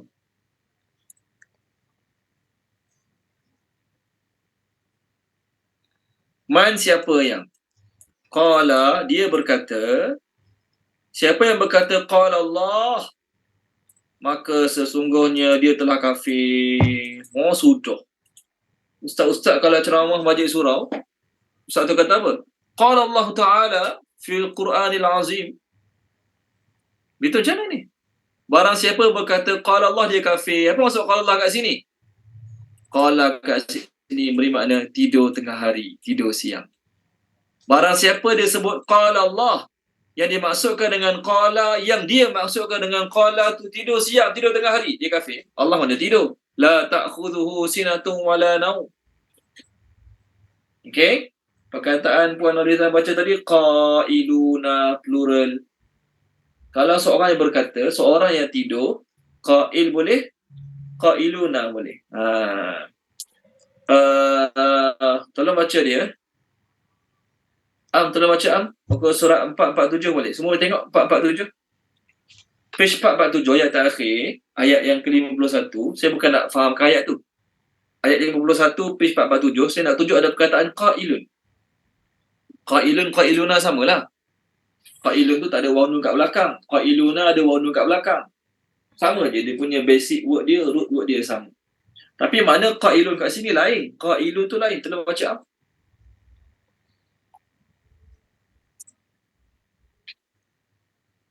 Semua tengok kalau boleh. 47 ayat berapa? Ayat bawah sekali. Ayat 51. Berkatalah salah seorang di antara mereka, sesungguhnya aku dahulu di dunia pernah mempunyai seorang teman. Okey. Berkatalah seorang yang berkata di kalangan mereka. Seorang berkata tu bahasa Arab panggil apa? Qail. Qailun. Qailuna sama. Jadi qailuna dalam bahasa Arab ada dua terjemah. Satu makna tidur tengah hari. Satu lagi makna berkata. Okey, tu dari sudut bahasa je lah. Sekarang apa maksud ayat ni? Ayat tadi, ayat nombor berapa tadi? Ayat nombor 3 tadi.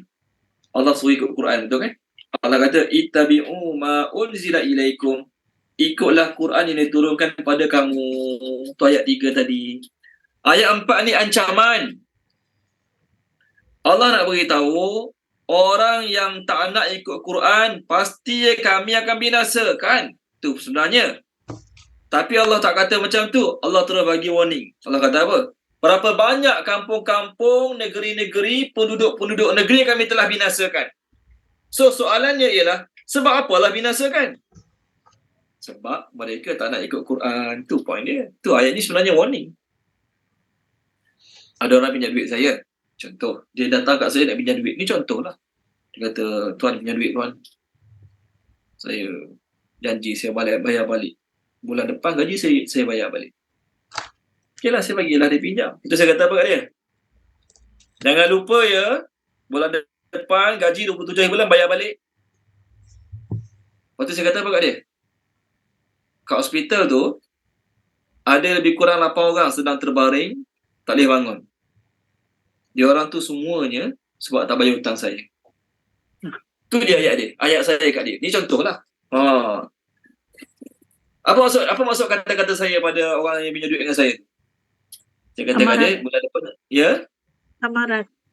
Amaran. Okey? Saya tak kata pun, bulan depan bayar, tak bayar siap kau. Aku pukul kau. Aku sepak terajang kau. Aku belasah kau tengok tu. Saya tak kata macam tu pun. Tu ayat budak kampung. Tu ayat-ayat gangster kampung yang tak pandai bersastra. Bulan depan bayar, ni ayat ahlum.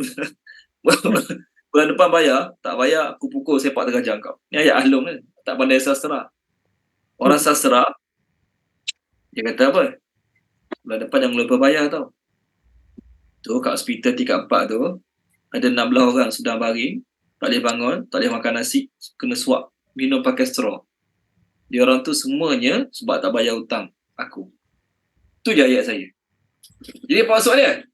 Maksud saya pada orang tu, hendak jangan kamu tak bayar. Kalau kamu tak bayar, aku akan belasah sampai jadi macam mereka yang terbalik kat hospital tu juga. Ni contoh, nak faham ayat ni.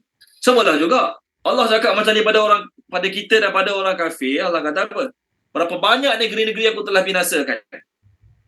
Tak percaya? Cuba pergi tengok tempat tu. Cuba pergi ziarah tempat tu. Cuba pergi tengok tempat aku binasakan. Betul tak mereka dibinasakan? Betul. Siapa yang binasakan? Aku. Sebab apa mereka dibinasakan? Sebab mereka tak amal kitab yang aku turunkan pada mereka. Aku turunkan Taurat, mereka tak nak amal. Aku turunkan suhuf Ibrahim, suhuf Nabi Nuh, suhuf lembaran-lembaran aku turunkan pada Nabi-Nabi mereka. Mereka tak nak amal. Apa berlaku pada mereka? Semua aku binasakan. So, sebagaimana aku binasakan mereka, sebab mereka tak nak amal kitab yang aku berikan pada mereka, kamu pun, kalau kamu tak nak amal kitab yang aku berikan pada kamu, kamu juga bakal menimpa nasib yang sama, serupa macam mereka. Baik. Manusia kalau cakap macam ni sombong tak? Sombong kan? Macam contoh saya bagi tadi lah. Dengan penuh sombong saya mengatakan, berapa ramai orang aku dah pukul. Berapa ramai orang aku dah belasah. Manusia kalau cakap macam ni sombong. Walaupun betul-betul dia buat, betul-betul dia belasah, tapi bila dia cakap macam tu, dia tetap sombong. Ada unsur sombong dalam diri dia. Allah dia cakap macam ni, dia tak sombong. Kerana apa? Memang benar pun dia telah membinasakan negeri, kaum, penduduk yang ramai. Memang betul dia telah binasakan. Manusia kalau cakap macam ni, ada unsur sombong. Contoh ustaz-ustaz dia ngajar, dia kata apa? Banyak mana kitab saya ngajar? Berapa banyak anak murid saya dengar saya bila saya ngajar? Berapa ramai orang datang ke ceramah saya bila saya mengajar? Jadi ayat how many, how much, contohlah, tak tahu penting cakap macam mana. Tapi manusia kalau cakap ayat macam tu adalah unsur-unsur sombong. Allah tak. Kerana apa? Kerana Allah cakap macam ni, berapa banyak ni, memang Allah dah binasakan pun. Benda tu telah terbukti. Benda tu telah terbukti yang Allah memang telah membinasakan pun beberapa ramai umat sebelum ni. Jadi ayat kam yang kita sedang bincang ni, bukan sekali Allah sebut dalam Quran, berkali-kali. Apa tujuan dia? Pertama, Allah nak warning. Kedua, Allah nak tunjuk memang dia berkuasa, mampu melakukannya pun. Memang dia berkuasa, memang telah terbukti dia mampu melakukannya. Okey? Tengok surah Isra. Okey, kalau kita tengok surah Isra, page kedua surah Isra, ayat bawah sekali Allah sebut wa kam ahlakna minal quruni min ba'dinu. Tolong baca dia boleh? Puan Maisarah Mohtar tolong baca surah Isra page kedua. Ayat bawah tu pun Allah guna perkataan kam. Jadi kam yang Allah guna dalam surah Isra tu untuk apa? Untuk tunjuk memang dia mampu, memang dia boleh membinasakan umat-umat sebagaimana yang dulu dibinasakan. Muka surat 283, Puan Maisarah, muka surat 283 ayat yang ke-17. Boleh Puan Maisarah tolong baca? 17. Alhamdulillah minasyaitanir rajim. Dan berapa banyak kaum setelah Nuh yang telah kami binasakan. Dan cukuplah Tuhanmu yang maha mengetahui, maha melihat dosa hamba-hambanya. Okey, terima kasih Puan Maisarah. Berapa banyak kaum selepas Nabi Nuh kami telah binasakan? Memang banyak. Kaum Ad, kaum Samud, kaum Nabi Soleh, kaum Fir'aun, memang banyak Allah binasakan. Allah cakap macam ni, kita tak payah kata Allah sombong. Sebab memang dia berkuasa pun, memang dia mampu pun. Gangster tadi, contoh gangster tadi lah. Masa orang pinjam duit dia kata, awak kena bayar bulan depan. Kalau awak tak bayar, awak tengok berapa orang terbaring kat hospital. Jadi dia cakap macam bagus lah. Dia warning orang tu yang tak bayar hutang kat dia tu, konon-konon bulan depan dia akan belasah orang tu kalau tak bayar hutang. Tahu tak apa berlaku? Lepas dia warning orang tu, 2 hari berikutnya dia kena stroke. Ahlong ni, contohlah Ahlong ni dia bagi pinjam duit. Jadi dia cakap kat orang tu, bulan depan you tak bayar, I tangkap you, I bakar rumah you, I kurung you. Cik, Ahlong ni gangster lah bunyinya. Sambal bunyinya. Saya tengok lepas 2 hari, orang kata pinjam duit ni dia kena stroke. Dia bila kena stroke apa boleh buat? Tak boleh buat apa. Dia terbaring, macam mana dia nak pukul orang? Macam mana dia nak belasah orang? Betul kan? Manusia kalau dia cakap macam tu, dia warning orang tu, warning orang macam ni, dia boleh buat ke? Belum tentu dia boleh buat. Belum tentu dia mampu buat. Dia warning gila-gilanya. Mungkin dia anak raja, dia anak ketua, dia anak menteri besar, dia anak Perdana Menteri contoh. Jadi dia beranilah warning orang tu, warning orang ni. Sebab dia anak orang hebat. Cik, tengok-tengok, lepas minggu Allah buat dia kena stroke. Apa dia dapat buat? Tak boleh buat apa. Anak raja ke, anak menteri ke, siapa semua tak boleh buat apa. Tapi Allah, bila dia warning manusia dengan warning-warning yang macam ni, dia boleh buat tak? Sangat-sangat boleh, sangat-sangat mampu. Cuma dia tak nak buat je. Kalau dia nak buat, memang anytime dia boleh buat. Okay, satu lagi kam. Jadi kam yang kita nak ni, how many? Allah nak tunjuk memang dia telah confirm binasa kaum mak sebelum ni, mampu, senang, mudah bagi dia. Kamu pun kacang goreng Masuk kacang goreng tu apa? Terlalu mudah bagi Allah untuk binasakan kamu. Tengok surah ni, tolong baca dia, Puan Norizan. Surah Al-Anbiya, tak silap saya. Saya muka surat. Boleh Ustaz. Muka surat 323 ayat atas sekali. 3, 2, 3. Sekejap. Kam juga. Mula dia dengan kam juga. 3, 2, 3. Baik. Ayat 11 Ustaz ya? Sebelah. Betul. Okey. Dan berapa banyak penduduk negeri yang zalim telah kami binasakan. Dan kami jadikan generasinya lain setelah mereka itu sebagai penggantinya. Maksudnya apa Ustaz? Maksudnya tu apa? Apa maksudnya? Maksudnya apa? Yang mana yang kami telah binasakan? Sebab dia kata kami jadikan generasi yang lain tu maksudnya sesudah dia binasakan negeri yang zalim tu, lepas tu dia gantikan generasi lain sebagai penggantinya Ustaz. Umat baru. Oh, baik. Ni contoh ni contohlah Puan Arizan. Kaum Nabi Hud itu kaum Ad. Ada 1 juta orang. Contoh ada 1 juta orang lah. Kaum Ad ada 1 juta orang. Contoh. Ada 1 juta orang kaum Ad. Dalam 1 juta orang tu, hanya 1,000 je yang beriman dengan Nabi Hud. Yang lain semua kafir. Daripada 1 juta orang tu, hanya 1,000 je yang beriman dengan Nabi Hud, yang lain semua kafir. Lalu apa Allah buat? Allah binasakan yang kafir-kafir tu, tinggal 1,000 orang. Kan? Pada umat yang banyak tinggal 1,000 orang. 1,000 sikit lah. Satu Malaysia tinggal 1,000 orang. Contoh, satu Malaysia tinggal 1,000 orang. Sikit ke banyak? Sikit lah. Pada 1,000 orang tu Allah lahirkan generasi baru. Anak, cucu, cicit yang baru. Itulah maksud Allah gantikan dengan kaum yang lain. Boleh? Bukan maksud Allah matikan semua. Kat satu negara tu Allah matikan semua, lepas tu pop lahir manusia baru daripada tanah. Bukan macam tu maksud dia Puan Arizan. Boleh? Baik, faham Ustaz. Terima kasih. Okay, sama-sama. So ayat yang kita refer ini semua berbunyi kam. Kam tu maksudnya how many? Banyak mana orang kau telah binasakan? Banyak mana kampung kau telah binasakan? Bahkan kampung, negeri, negara yang kau telah binasakan tu, mereka lagi kaya pada kamu. Contoh Fir'aun. Mereka lagi kuat pada kamu. Contoh kaum Ad, gagah perkasa. Mereka lagi hebat teknologinya banding kamu. Contoh kaum Samud. Jadi kaum yang lagi hebat teknologi, yang lagi kaya, lagi ramai tentera, lagi badan besar pada kamu, senang aku binasakan. Kamu ni lagi mudah aku nak binasakan. Manusia kalau cakap macam ni adalah sombong. Allah tak. Kerana memang dia memiliki sifat tersebut. Memang telah berlaku sebelum ni dibinasakan. kaum-kaum yang lagi ramai. Dan kalau dia nak binasakan manusia seluruhnya hari ini pun, dia memang mampu, dia memang boleh untuk melakukannya. Dia tak boleh kata Allah sombong. Dalam ayat ini juga, Allah nak beritahu apa dia? Masa kami nak binasakan kaum tersebut, azab kami datang pada mereka siang malam tak kira masa. Azab kami datang pada mereka di malam hari boleh, di siang hari boleh. Maknanya apa? Allah nak mengazab manusia, Allah tak tertakluk dengan mana-mana undang-undang. Allah nak mengazab manusia, Allah tidak tertakluk dengan mana-mana peraturan. Manusia tu tengah tidur, Allah tak boleh azab, Allah kena tunggu dia bangun tidur dulu. Boleh? Tak boleh. Tak ada macam tu. Allah nak masa dia tengah tidur, Allah nak azab. Boleh? Manusia tu tengah main dengan anak dia. Main anak patung dengan anak dia. Dia main masak-masak dengan anak dia. Anak kecil, umur 2 tahun. Jadi Allah nak azab, Allah kena tunggu dia berhenti main dulu dengan anak dia, baru Allah azab. Ada? Tak ada. Allah tidak tertakluk dengan mana-mana undang-undang. Orang tu dia baru dapat anak. Anak dia, bayi yang dia baru lahir. Bayi dia baru umur 2 hari. Jadi Allah nak azab dia, Allah kata, Allah dia ada bayi tak jadi ya. Tak dapat hati nak azab dia sebab dia ada bayi. Aku ni ikutkan nak azab dia tapi dia ada bayi. Jadi tak dapat hati, nantilah tunggu bayi besar sikit. No. Allah tidak tertakluk dengan mana-mana undang-undang.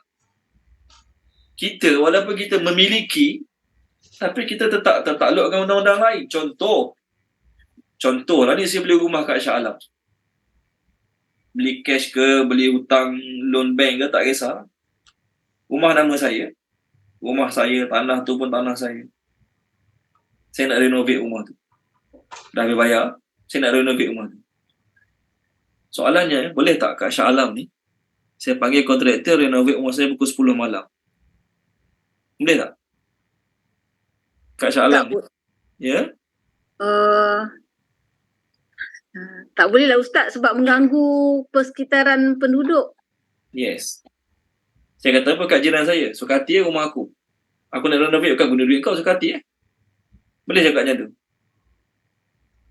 Boleh? Lepas tu semua jiran saya pergi ngadu kat MBSA. Semua jiran saya pergi ngadu kat MBSA. MBSA datang 2 lori kat rumah saya. Boleh terjawab macam tu lagi? Tak ada. Walaupun saya memiliki rumah saya, rumah tu saya memilikinya, saya tetap tertakluk dengan undang-undang Majlis Perbandaran. Betul kan? Saya ada anak ramai. Boleh tak saya suka hati nak sepak terajang, rotan suka hati? Saya kata apa? Anak aku suka hati aku nak tarbiyah macam mana? Tak. Ada orang report kat Jabatan Kebajikan Masyarakat, mungkin boleh kena tahan, mungkin boleh kena dakwa. Kita tak boleh kata anak aku suka hati aku lah.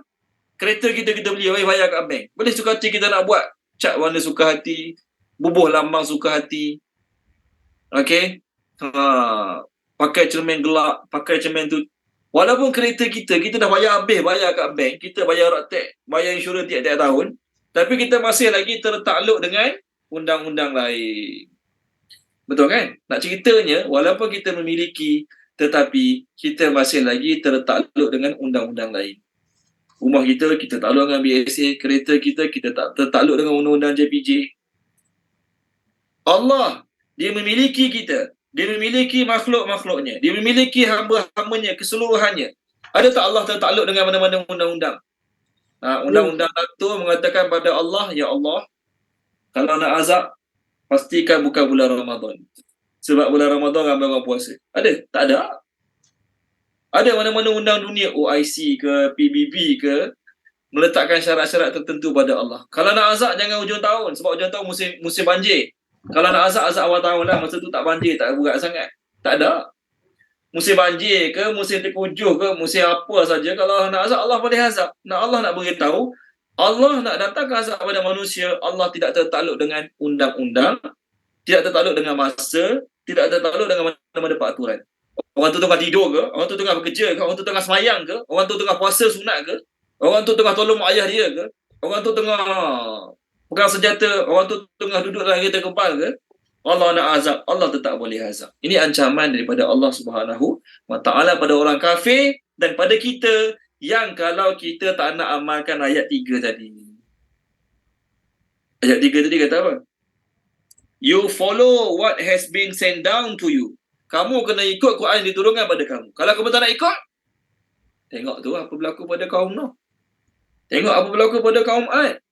Tengok apa berlaku pada kaum Samud. Kamu pun bakal dapat nasib malang macam mereka juga. Kalau kamu tak nak follow apa yang aku suruhkan pada kamu.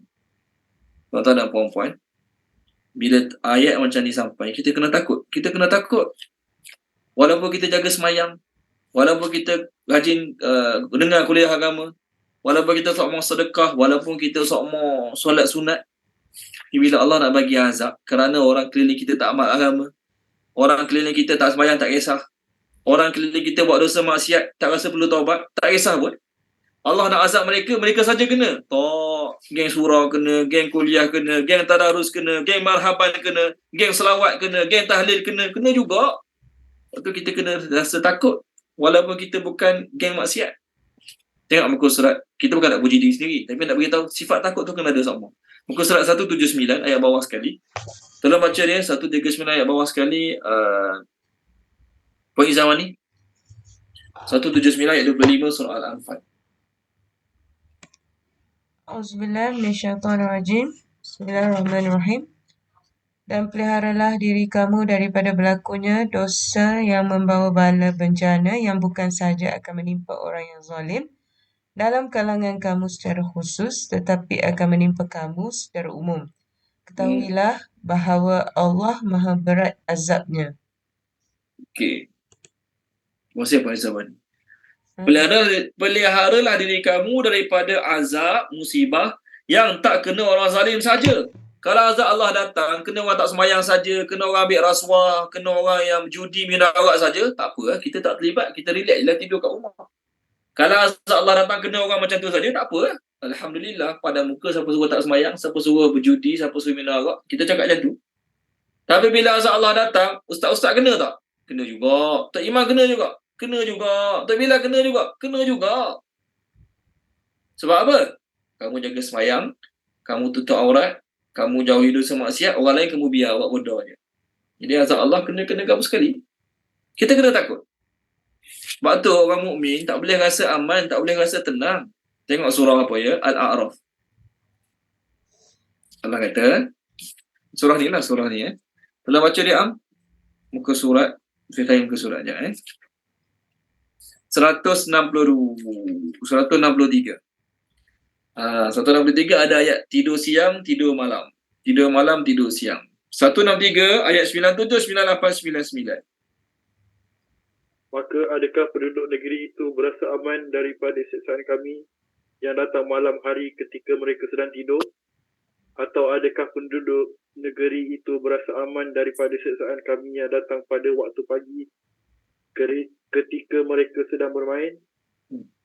Atau adakah mereka merasa aman daripada siksaan Allah yang tidak terduga-duga? Tidak ada yang berasa aman daripada siksaan Allah selain orang-orang yang rugi. Jadi Allah warning kita semua dah ni. Dia masih tak semayang, tak puasa, buat dosa maksiat, boleh rasa aman ke? Tak takut ke azab Allah datang sekarang? Tak takut ke azab Allah datang tengah tidur malam? Tengah tidur, boom gempa bumi. Boleh buat apa? Walaupun rumah ada alam, rumah ada anjing 2 ekor security, ada bayar security Nepal lagi 4 orang, contoh. Kaya sangat ni. Rumah ada anjing 3 ekor, security 4 orang, 4 siang, 4 malam. Memang perompak, pencuri, penyamun semua tak boleh masuk rumah dia. Hebat sangatlah ni. Tapi Allah bagi gempa bumi, dengan dia, dengan anjing-anjing dia, dengan security dia semua tenggelam. Tak takut ke? Contohlah ni. Azab Allah datang tengah tidur malam, azab Allah datang siang-siang tengah main-main, tak takut ke? Allah tak kisah awak tengah bekerja ke, tengah bagi makan anak ke, tengah bagi makan kucing ke, Allah nak datangkan azab, Allah datangkan azab. Jadi orang mukmin, walaupun dia semayang, walaupun dia amal agama, dia sentiasa takut azab Allah yang boleh datang anytime. Orang mukmin. Orang kafir, hidup tak semayang, hidup buat Allah murka tapi tenang, relax je. Tu orang kafir cara berfikir. Apa saya nak sampaikan?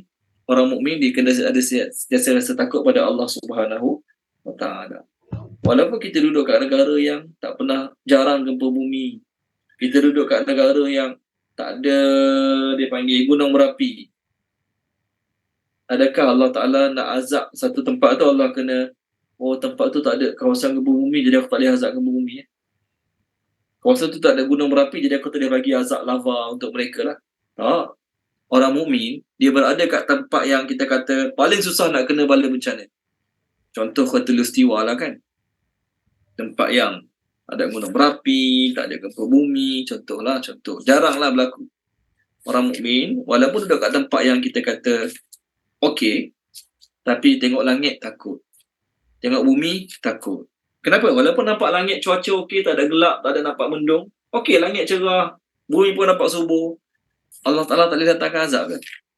Allah nak datangkan azab, Allah kena gelapkan dulu langit. Allah boleh datangkan azab pada langit. Allah nak datangkan azab ke bumi, Allah kena buat rumput-rumput mati dulu, pokok-pokok mati dulu, tumbuh-tumbuhan tak menjadi dulu, air sungai kena kering dulu, baru Allah datangkan ke bumi. Itu ke? Tak. Tengah-tengah subur tanaman, tengah-tengah hujan lebat, tengah-tengah langit okey je. Contoh, Allah boleh datangkan azab anytime. Kalau baca Qur'an surah Sabah. Ini pengajaran untuk kita. Orang mukmin tengok langit, pertama yakin kebesaran Allah. Kedua, tengok langit takut. Kenapa? Walaupun langit nampak okey, tak nampak cuaca mendung, tak nampak langit gelap, Allah anytime boleh datangkan azab. Tengok bumi tempat kita, tanah subur, tumbuhan-tumbuhan menjadi dengan baik, tak pernah dengar gempa bumi, tak pernah dengar gunung berapi kat tempat kita. Allah tak boleh datangkan azab ke? Allah tak boleh datangkan gempa bumi kat tempat kita ke? Walaupun tempat kita jarang berlaku, Allah tak boleh datangkan gempa bumi ke? Surah. Saya cari pun surat tu jumpa. Surah Sabah. Muka surat 4:2 lebih. Ya ke 4:2 lebih. 429. Yes, 429. Ayat 9. 429 ayat 9. Yes. 429 ayat 9. Okey. Bismillahirrahmanirrahim. Maka adakah mereka tidak perhatikan langit dan bumi yang ada di hadapan dan di belakang mereka? Jika kami mahu, nescaya kami benamkan mereka di bumi atau kami jatuhkan mereka dalam keping-keping daripada langit. Demikian itu benar-benar terdapat kekuasaan Allah bagi setiap hamba yang kembali kepadanya. Terima kasih Farhana. Yang kita tengok ke? Atas mereka ada langit, bawah mereka ada tanah. Kalau Allah nak, Allah anytime boleh buat kita kena gempa bumi. Banyak kan berlaku kes-kes kat negara kita pun ada. Bangunan yang dianggap stabil, dianggap kukuh, anti gempa bumi, anti tsunami, macam-macam lah dibubuh kat bangunan tu. Allah tak boleh hancurkan. Allah tak boleh binasakan. Allah boleh hancurkan lah. Walaupun bangunan tu bangunan paling kukuh. Walaupun kawasan bumi tu kawasan yang paling teguh. Kawasan paling mampat. Tanahnya padat. Contoh. Allah tak boleh hancurkan. Allah boleh hancurkan. Betul, ayat ni sebenarnya ancaman. Allah kata, berapa banyak negeri-negeri, berapa banyak daerah-daerah yang kami telah binasakan. Masa kami binasakan tu ada tengah tidur, ada tengah main, ada tengah tidur siang, ada tengah tidur malam. Allah boleh binasakan anytime. Allah tak perlu bagi warning ataupun tanda-tanda awal. Kan? Kalau Allah nak bagi kemarau tu, mungkin Allah boleh bagi tanda-tanda awal pun lama tak hujan. Air sungai makin surut. Itu tanda-tanda awal.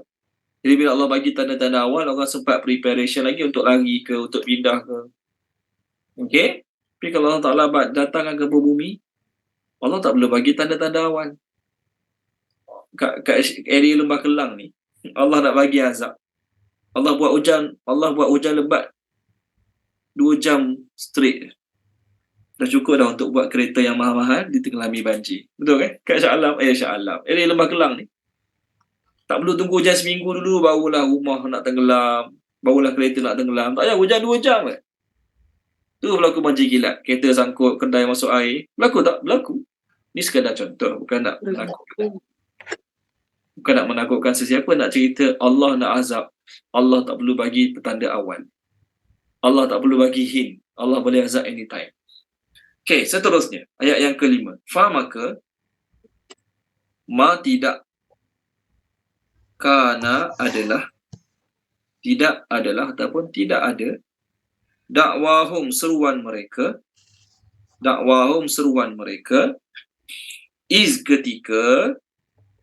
Ja'ahum datang kepada mereka, ja'ahum datang kepada mereka, ba'suna azab kami, ba'suna azab kami, illa melainkan an bahawa qalu mereka berkata, siapa mereka ni? Orang kafir yang kena azab lah.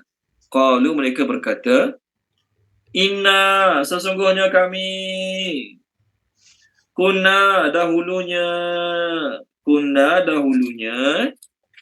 zalimin, orang-orang yang zalim, zalimin, orang-orang yang zalim. Tolong terjemahkan dia, Puan Maisarah, tolong terjemahkan Puan Maisarah. Maka tidak ada seruan mereka ketika datang kepada mereka azab kami, melainkan bahawa mereka berkata, sesungguhnya kami dahulunya orang-orang yang zalim. Terima kasih Puan Maisarah. Orang kafir ni sebelum kena azab, orang kafir tak kisah zaman Nabi mana pun, sebelum kena azab belagak. Apa tanda belagak? Tanya Nabi. Datangkanlah azab kalau kamu orang yang benar. Datangkanlah azab kalau kamu orang yang benar. Contoh, saya bagi contoh lah. Tolong baca Puan Norizan surah Syu'ara. Syu'ara ke Safat? Saya ke surah je. Okay.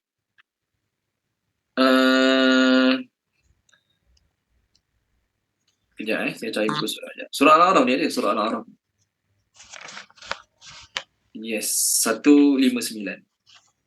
159 ayat 70. Ayat 70. Orang kafir sebelum kena azab, ni lah ayat mereka. Ni lah kata-kata mereka sebelum kena azab.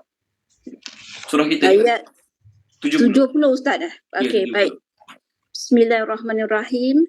Mereka berkata, adakah kedatanganmu kepada kami agar kami hanya menyembah Allah sahaja dan meninggalkan apa yang biasa disembah oleh nenek moyang kami? Maka buktikanlah ancamanmu kepada kami jika kamu memang termasuk golongan yang benar. Terima kasih Puan Norizan. Buktikan kepada kami azab yang kamu janjikan tu. Datangkan azab tu pada kami sekarang. Datangkan ancaman-ancaman tu biar berlaku pada kami sekarang. Masa tak kena azab. Masa tak kena azab, suruh Allah jatuhkan berlangit sekepil-sekepil atas kepala. Masa tak kena azab, bolehlah. Tengok muka surat 375. Tolong baca Puan Izawani 375. Ayat 186, 187. Ni ayat orang kafir yang sombong sebelum kena azab. Sebelum azab mari. A'udzubillahi minasyaitonirrajim. Bismillahirrahmanirrahim. Dan engkau hanyalah seorang manusia seperti kami. Sesungguhnya kami anggap engkau ini daripada orang yang dusta. Oleh itu gugurkanlah atas kami ketulan-ketulan yang membinasakan dari langit jika engkau sememangnya daripada orang yang benar. Terima kasih Puan Izawani. Ini contoh kata-kata sombong orang kafir sebelum kena azab. Bila azab dah datang, bila dah kena azab, masa tu apa kata mereka? Kami dulu zalim. Kami dulu tak percaya. Kami dulu tak nak dengar.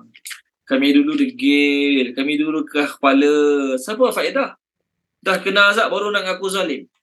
Dah kena azab baru nak ngaku bersalah. Dah kena azab baru nak rasa kami dulu orang-orang yang melawan Nabi. Masa sebelum kena azab bukan main lagi. Minta disegerakan azab orang kafir. Sebelum kena azab bukan main. Minta Allah segerakan azab. Contoh. Saya bagi contoh lagi. Ni orang kafir zaman Nabi Muhammad pun ya. Orang kafir zaman dulu-dulu pun ya juga. Mana azabnya?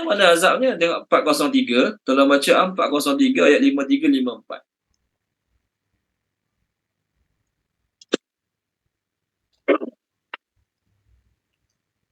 Surah apa, Ustaz? 53-54. 403. 403 ayat 53-54. Dan mereka meminta kepadamu agar segera diturunkan azab. Kalau bukan kerana waktunya yang telah ditetapkan, nescaya datang azab kepada mereka. Dan azab itu pasti akan datang kepada mereka dengan tiba-tiba. Sedang mereka tidak menyedarinya. Mereka meminta kepadamu agar segera diturunkan azab, dan sesungguhnya neraka jahanam itu pasti meliputi orang-orang kafir. Terima kasih, Am. Mereka duk cabar Nabi, cabar Allah, mana azab, mana azab. Allah kata confirm kena. Cuma sama ada kena kat dunia dan akhirat ataupun kena kat akhirat saja. Kat dunia tak kena. Ada juga. Ada orang kena dunia akhirat, ada orang kena dunia saja. Tapi yang penting confirm akan kena azab daripada Allah Subhanahu wa ta'ala. Semasa dah kena azab barulah nak ngaku kami dulu zalim. Kami dulu tak dengar kata. Kami dulu apa lagi? Kami dulu orang yang keras kepala. Kat dunia kena azab ngaku zalim, sia-sia je. Kat akhirat kena azab pun ngaku zalim, sia-sia je. Sekarang ngaku zalim baru ada faedah. Dalam baca Qur'an muka surat 349 ni orang kafir yang mengaku zalim kat akhirat. Kami dulu zalim. Kat akhirat baru mengaku zalim. 349 ayat 105, 106 106 dan 107, 108. 106, 107 dan 108. Boleh Puan Rohana. Ni cerita orang-orang kafir mengaku zalim kat akhirat. 106, 107, 108. Okey. Yes. Surah Bismillah. Al-Mu'minun. Mu'minun. Al-Mu'min. Al-Mu'min. Al-Mu'minun. Terus. Okey. 106. Bismillahirrahmanirrahim. Mereka berkata, ya Tuhan kami telah dikuasai oleh kejahatan kami dan kami adalah orang-orang yang sesat. 107. Ya Tuhan kami, kembalikanlah kami ke dunia jika kami masih juga tetap dalam kekafiran, sesungguhnya kami adalah orang-orang yang zalim. Kami orang zalim kalau masih kafir kat dunia. Tapi sekarang dia 108 panggil Ustaz. Terus. Okey. Dia Allah berfirman, tinggallah kamu dalam hina di dalamnya dan janganlah kamu berbicara dengan aku. Okey, terima kasih Pak Rohan. So kat akhirat ngaku zalim. Apa faedah? Tak ada faedah. Dalam baca Pemaisarah boleh, page 323.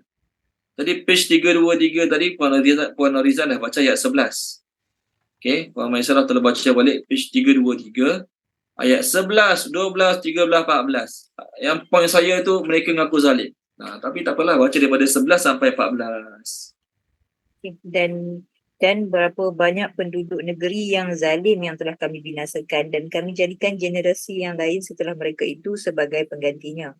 Maka ketika mereka merasakan azab kami, tiba-tiba mereka melarikan diri dari negerinya itu. Janganlah kamu lari tergesa-gesa, kembalilah kamu kepada kesenangan hidupmu dan tempat-tempat kediamanmu yang baik, agar kamu dapat ditanya. Mereka berkata, betapa celaka kami, sungguh kami orang-orang yang zalim. Satu ayat lagi boleh? Satu ayat lagi. Apa berlaku pada mereka masa tu mengaku?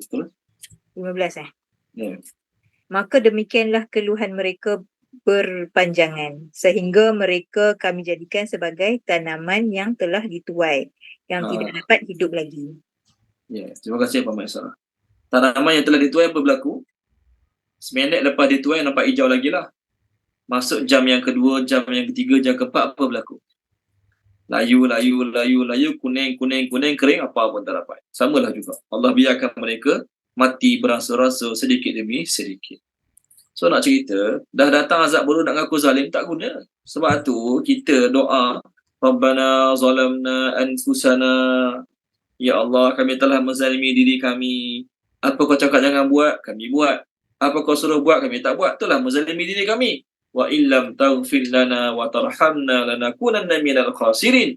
Kalau kau tak rahmati kami, kau tak ampuni kami, ya Allah, kami confirm orang rugi. Cakap macam tu sebelum kena azab, Allah terima. Dah kena azab baru nak ngaku zalim, dah kena azab baru nak ngaku bersalah. Apa faedah? Satu faedah apa pun tak dapat. Boleh? Jadi Allah kata, dulu-dulu ramai orang sombong, tak nak dengar cakap aku, tak nak ikut ayat aku. Siap cabar mana azab. Bila aku dah bagi azab, baru terhegi-hegi. Kami orang zalim. Tak ada guna ngaku zalim pada masa. Sebab tu dalam kita punya Sayyidul Istighfar kan. Allahumma anta rabbi la ilaha illa anta khalaqtani wa ana abduka wa ana ala ahdika wa adika mastata'tu. A'udzu bika min syarri ma sana'tu abu'u laka bi ni'matika alayya wa abu'u bi dhanbi. Aku mengaku nikmat kau bagi pada aku dan aku mengakui dosa-dosa aku pada kamu. Dalam kita punya sayyidul istighfar tu ada pengakuan dosa terhadap Allah Ta'ala. Ya. Ngaku sekarang ada faedah. Ada faedah. Ngaku sekarang, minta ampun sekarang ada faedah. Ke akhirat baru ngaku bersalah. Ke akhirat baru ngaku salah. Ke akhirat baru ngaku dulu buat silap. Ke akhirat lah baru ngaku salah. Baru ngaku buat silap. Ke akhirat. Apa faedah? Tak ada faedah. Sikit faedah pun tak dapat. Jadi sekarang ngaku salah depan Allah. Dan sekarang sungguh-sungguh minta ampun depan Allah Ta'ala. Allah SWT akan beri keampunan dan ada faedah. Okey, baik. Seterusnya. Satu ayat lagi. Last, maka soal last kali ni kita pasal soal jawab. La nas'alanna, kami pasti akan bertanya. La nas'alanna, terjemah dia kami pasti akan bertanya. Alladzina, orang-orang yang ursila diutuskan Rasul. Ursila diutuskan Rasul. Ilaihim kepada mereka. Dan lanas alanna, kami pasti akan bertanya al-mursalin, para rasul. Al-mursalin, para rasul. Okay, ayat last kita lah ni tolong terjemahkan dia. Puan Norizan terjemahkan boleh Puan Norizan. Baik Ustaz. Bismillahirrahmanirrahim. Maka pasti akan kami tanyakan kepada umat yang telah mendapat seruan daripada rasul-rasul dan kami akan tanya pula para rasul. Okey, terima kasih Puan Norizan. Sama. Ke akhirat nanti kita semua akan menghadapi sesi soal jawab. Kita semua akan menghadapi sesi soal jawab. Walhal Allah, kalau tak ada soal jawab, terus nak masukkan orang kafir dalam neraka boleh? Boleh. Allah, kalau tak buat soal jawab, terus nak masukkan orang Islam dalam syurga, terus nak masukkan orang kafir dalam neraka boleh? Boleh. Tetapi Allah sengaja datangkan soal jawab. Apa tujuan dia? Pertama, untuk tunjuk keadilan Allah SWT. Kan, orang kafir, kalau Allah tak soal jawab, terus masuk dalam neraka. Nanti dalam neraka bunyi, kami tak bersalah, kami tak buat. Jadi Allah buat soal jawab dulu supaya sebelum masuk neraka mereka mengakui segala dosa-dosa mereka. Tak ada sikit pun perasaan rasa bila masuk neraka mereka rasa mereka dianiayai, dizalimi, tak ada. Okey, itu yang pertama. Yang kedua, bila Allah buat soal jawab, semasa sesi soal jawab itu pun mereka dah stres. Tuan-tuan dan puan-puan, orang bersalah. Bukan kata masa dia kena penjara je dia stres. Masa polis panggil ambil keterangan pun dia stres. Masa SPRM panggil dia untuk ambil keterangan pun dia stres. Soal jawab ni satu benda yang membebankan. Soal jawab ni adalah satu benda yang membebankan. Kerana dia tahu kesan jawapan tak memuaskan, dia akan dapat nasib yang tak baik. Orang yang tak bersalah tapi dituduh bersalah, dia pun risau masa dia ke mahkamah. Dia tak bersalah tapi bila dia kena pergi soal jawab kat mahkamah, dia pun risau. Apatah lagi kalau orang tu bersalah, memang dia lagi risau. Kalau dia bersalah, dia lagi risau. Sebab dia akan dihukum oleh mahkamah. Ini satu perkara yang kita kena yakin. Ke akhirat nanti akan berlaku sesi soal jawab. Pertama, Allah Ta'ala akan tanya umat-umat yang Allah Ta'ala telah hantar Rasul pada mereka. Allah kata dulu kat dunia tak ada orang datang beri nasihat pada kamu. Maka umat ni akan jawab, ada. Umat tu akan jawab, ada Rasul datang pada kami. Tapi kami nafikan mereka, kami tidakkan mereka. Yang kedua, Allah tanya Rasul. Wahai Rasul, dulu kau sampaikan tak apa yang aku suruh sampaikan? Allah tahu tak yang Rasul-Rasul telah menjalankan tugas dengan baik? Allah tahu tak? Allah tahu para Rasul telah menjalankan tugas dengan baik. Tapi kenapa Allah tanya soalan tu? Supaya orang kafir tak boleh bagi alasan. Tak ada orang pun datang cakap pasal agama pada kami. Tak ada orang pun warning kami. Sebab tu Allah Ta'ala datangkan soal jawab. Telah baca muka surat 126. Allah tanya Nabi yang diutuskan kepada umat-umat. Boleh telah baca? Muka surat 126 ayat 109.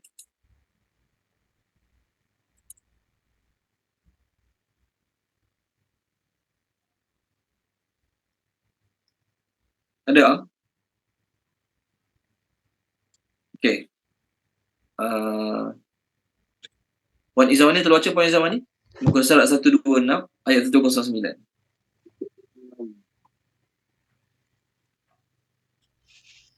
Oh, Am ada. Okay, Am baca boleh. Sorry, ingat Am tak ada. Puan Izwan ni sebentar ayat atas sekali. Ayat 109. Dan ingatlah pada hari ketika Allah mengumpulkan para rasul, lalu dia bertanya kepada mereka, apa jawapan kaummu terhadap seruanmu? Mereka para rasul menjawab, kami tidak tahu tentang itu. Sesungguhnya engkaulah yang maha mengetahui segala yang gaib. Terima kasih. Allah tanya soalan ni kepada Rasul depan kaum dia. Jadi masa Allah tanya soalan ni pada Rasul depan kaum dia, apa perasaan kaum dia yang reject Rasul? Contoh macam ni lah, contoh mudah. Pelajar-pelajar saya ada bergaduh. Bully. A dia bully B. Pelajar saya A ni dia bully B. Jadi B ni bila kena bully dia ngadu kat saya. Okay, B ni bila kena bully dia ngadu kat saya. Kan? Okay, tak apalah. Bila B ngadu kat saya dia kena bully, saya panggil dua-dua. Saya panggil A, saya panggil B. Okay? Sebelum saya tanya A yang bersalah bully B ni, sebelum saya tanya A yang bersalah yang bully B ni, saya tanya B dulu. B, awak ada kacau A tak? B jawab tak ada. Awak ada kutuk dia? Tak ada. Awak ambil barang dia? Tak ada. Awak ada perli sendiri? Tak ada. Di setiap kali saya tanya B soalan-soalan, B jawab soalan tersebut, apa perasaan A? Saya tak tanya lagi A, saya tanya B dulu. B, awak ada kacau A tak? Awak ada ambil barang A tak? Awak ada kutuk dia ke, ejek mak ayah dia ke, ada tak? Setiap kali saya tanya B soalan-soalan yang saya patut tanya, B ni, pelajar yang nama B ni jawab tak ada. Tak ada. Di setiap kali dia jawab tak ada, apa perasaan A? Apa perasaan A yang dengar kata-kata tersebut? Habislah aku. Saya belum tanya A lagi. Kenapa pukul budak, kenapa bully budak, tak tanya lagi. Saya baru tanya B. Ini contoh. Samalah juga, Allah tak perlu tanya pun para Nabi. Sebab Allah maha mengetahui. Tapi Allah tanya soalan ni kepada para Nabi depan umat mereka yang reject Nabi tersebut. Apa perasaan umat tu? Habislah kita. Allah tanya Nabi kita, apa yang kita jawab masa Nabi tu dakwah kita. Habislah kita.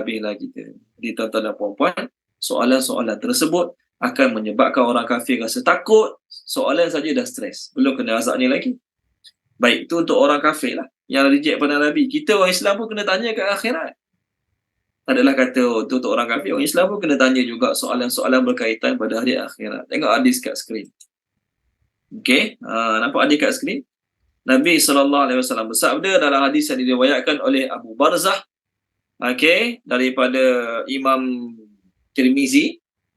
Nabi SAW bersabda, la tazulu qadama 'abdin yaumal qiyamah hatta yus'ala an arba'in. Tidak akan bergerak kaki anak Adam pada hari kiamat sampailah ditanya tentang 4 perkara. Anak Adam tu kaki dia takkan berganjak. Maksudnya dia tak boleh ke mana-mana sampailah Allah tanya dia 4 soalan. Pertama, an umurihi fima afnahu. Aku bagi umur panjang, dia habiskan umur untuk banyak buat apa? Banyak maksiat ke, banyak amal agama ke? Yang kedua, wa an ilmihi fima fa'ala fihi. Tentang ilmunya, amal ke tak amal? Pandai cakap saja tapi tak buat. Kena. Yang ketiga, an malihi min aina iktasabahu wa fima anfaqahu. Allah Ta'ala tanya tentang harta dia. Allah Maha mengetahui banyak mana duit kita, banyak mana duit dalam bank, banyak mana emas kita. Allah Ta'ala Maha mengetahui. Tapi Allah Ta'ala akan soal ke akhirat. Daripada mana kita dapat, ke mana kita belanjakan. Hati-hati. Walaupun orang tak tahu kita guna buat bazir RM1, RM2 beli benda haram, Allah Ta'ala Maha mengetahui. Yang keempat, wa an jismihi fima ablahu. Tubuh badan dia. Kami bagi kekuatan tubuh badan dia. Dia guna tubuh badan dia yang kuat tu untuk buat apa? Semua akan kena tanya soalan. Jadi tuan-tuan dan puan-puan, soal jawab merupakan satu bebanan ke akhirat. Bebanan ke akhirat. Apa kita cakap, apa kita tulis, apa kita dengar, semua akan disoal. Tolong baca Parohana surah Isra. Isra, okey. Page saya cari jap. 285 ayat 285. 36. 285 ayat 36. Kita fitnah orang, mengata orang, cakap benda yang tak betul tentang orang. Ayat 36. 285 ayat 36. Boleh? Boleh. 285. 285. 285. Ayat Ayat 36. Okey, Bismillahirrahmanirrahim. Dan janganlah kamu mengikuti sesuatu yang tidak kamu ketahui, kerana pendengaran, penglihatan dan hati nurani semuanya akan diminta bertanggungjawab. Semua akan disoal kat akhirat. Kenapa cakap benda ni? Kamu tak tahu kamu cakap kenapa? Kenapa kamu share benda tu? Benda tu tak betul pun kamu share juga. Kenapa kamu tak nampak? Kamu kata kamu nampak. Kamu tak dengar? Kamu kata kamu dengar. Semua tu akan kena tanya kat akhirat. Jadi tuan-tuan dan puan-puan, kita nak beritahu bahawasanya kita akan menghadapi soal jawab kat akhirat. Macam mana orang pergi mahkamah? Dia takut tak akan pergi mahkamah? Takut. Dia risau tak akan mahkamah? Dia risau. Walaupun dia tidak bersalah, dia tak risau. Kerana dia hadapkan di mahkamah. Kalau dia bersalah, lagilah risau. Jadi kita, walaupun kita tak buat dosa maksiat, contoh, kita perasan yang kita tak buat dosa maksiat, kita perasan kita ni kurang dosa, kurang maksiat, kita pun sepatutnya kena takut dengan soal-soal jawab kat akhirat ni. Apatah lagi kalau kita kaki maksiat, na'udzubillah min zalik, kaki buat dosa, buat benda haram, tinggal benda wajib banyak sangat, kita patutnya kena lebih lagi takut dan risau menghadapi suasana hari akhirat. Okey, kita berhenti sini dulu. Sampai minggu depan insya-Allah. Kita doakan sahabat kita Puan Aminah. Tak doa yang malam ni, tapi Puan Aminah nak pergi umrah esok lusa. Kita doakanlah umrah Puan Aminah, Allah mudahkan, Allah terima, Allah permudahkan, Allah bagi kesihatan. Boleh? Bismillahirrahmanirrahim. Alhamdulillahirabbil alamin wassalatu wassalamu ala sayyidina Muhammadin wa ala alihi wasahbihi ajma'in. Ya awalal awwalin, ya akhiral akhirin, ya zal quwwatil matin, ya rahimal masakin, ya arhamar rahimin. Ya Allah, ya Tuhan kami, permudahkanlah urusan kami dunia akhirat, ya Allah. Permudahkanlah urusan Puan Aminah untuk mengerjakan umrah, ya Allah. Permudahkanlah urusan beliau dan keluarga beliau, ya Allah. Ya Allah, berilah kesihatan ketua badan kepada mereka untuk mereka menunaikan umrah dengan sempurna, ya Allah. Ya Allah, selamatkanlah perjalanan pergi dan pulang mereka, ya Allah. Ya Allah, jadikanlah umrah mereka umrah yang makbulah wa mabrurah, wa umrah yang diterima di sisimu, ya Allah. Ya Allah, ya Tuhan kami, berilah mereka kesihatan dan kekuatan untuk menyempurnakan amalan-amalan umrah mereka di sana, ya Allah. Ya Allah, pilihlah kami untuk menjadi tetamu-Mu, ya Allah. Pilihlah kami lagi dan lagi untuk sentiasa menjadi tetamu-Mu di rumah-Mu, ya Allah. Rabbana atina fid dunya hasanah, fil akhirati hasanah, wa qina azabannar. Walhamdulillahirabbil alamin.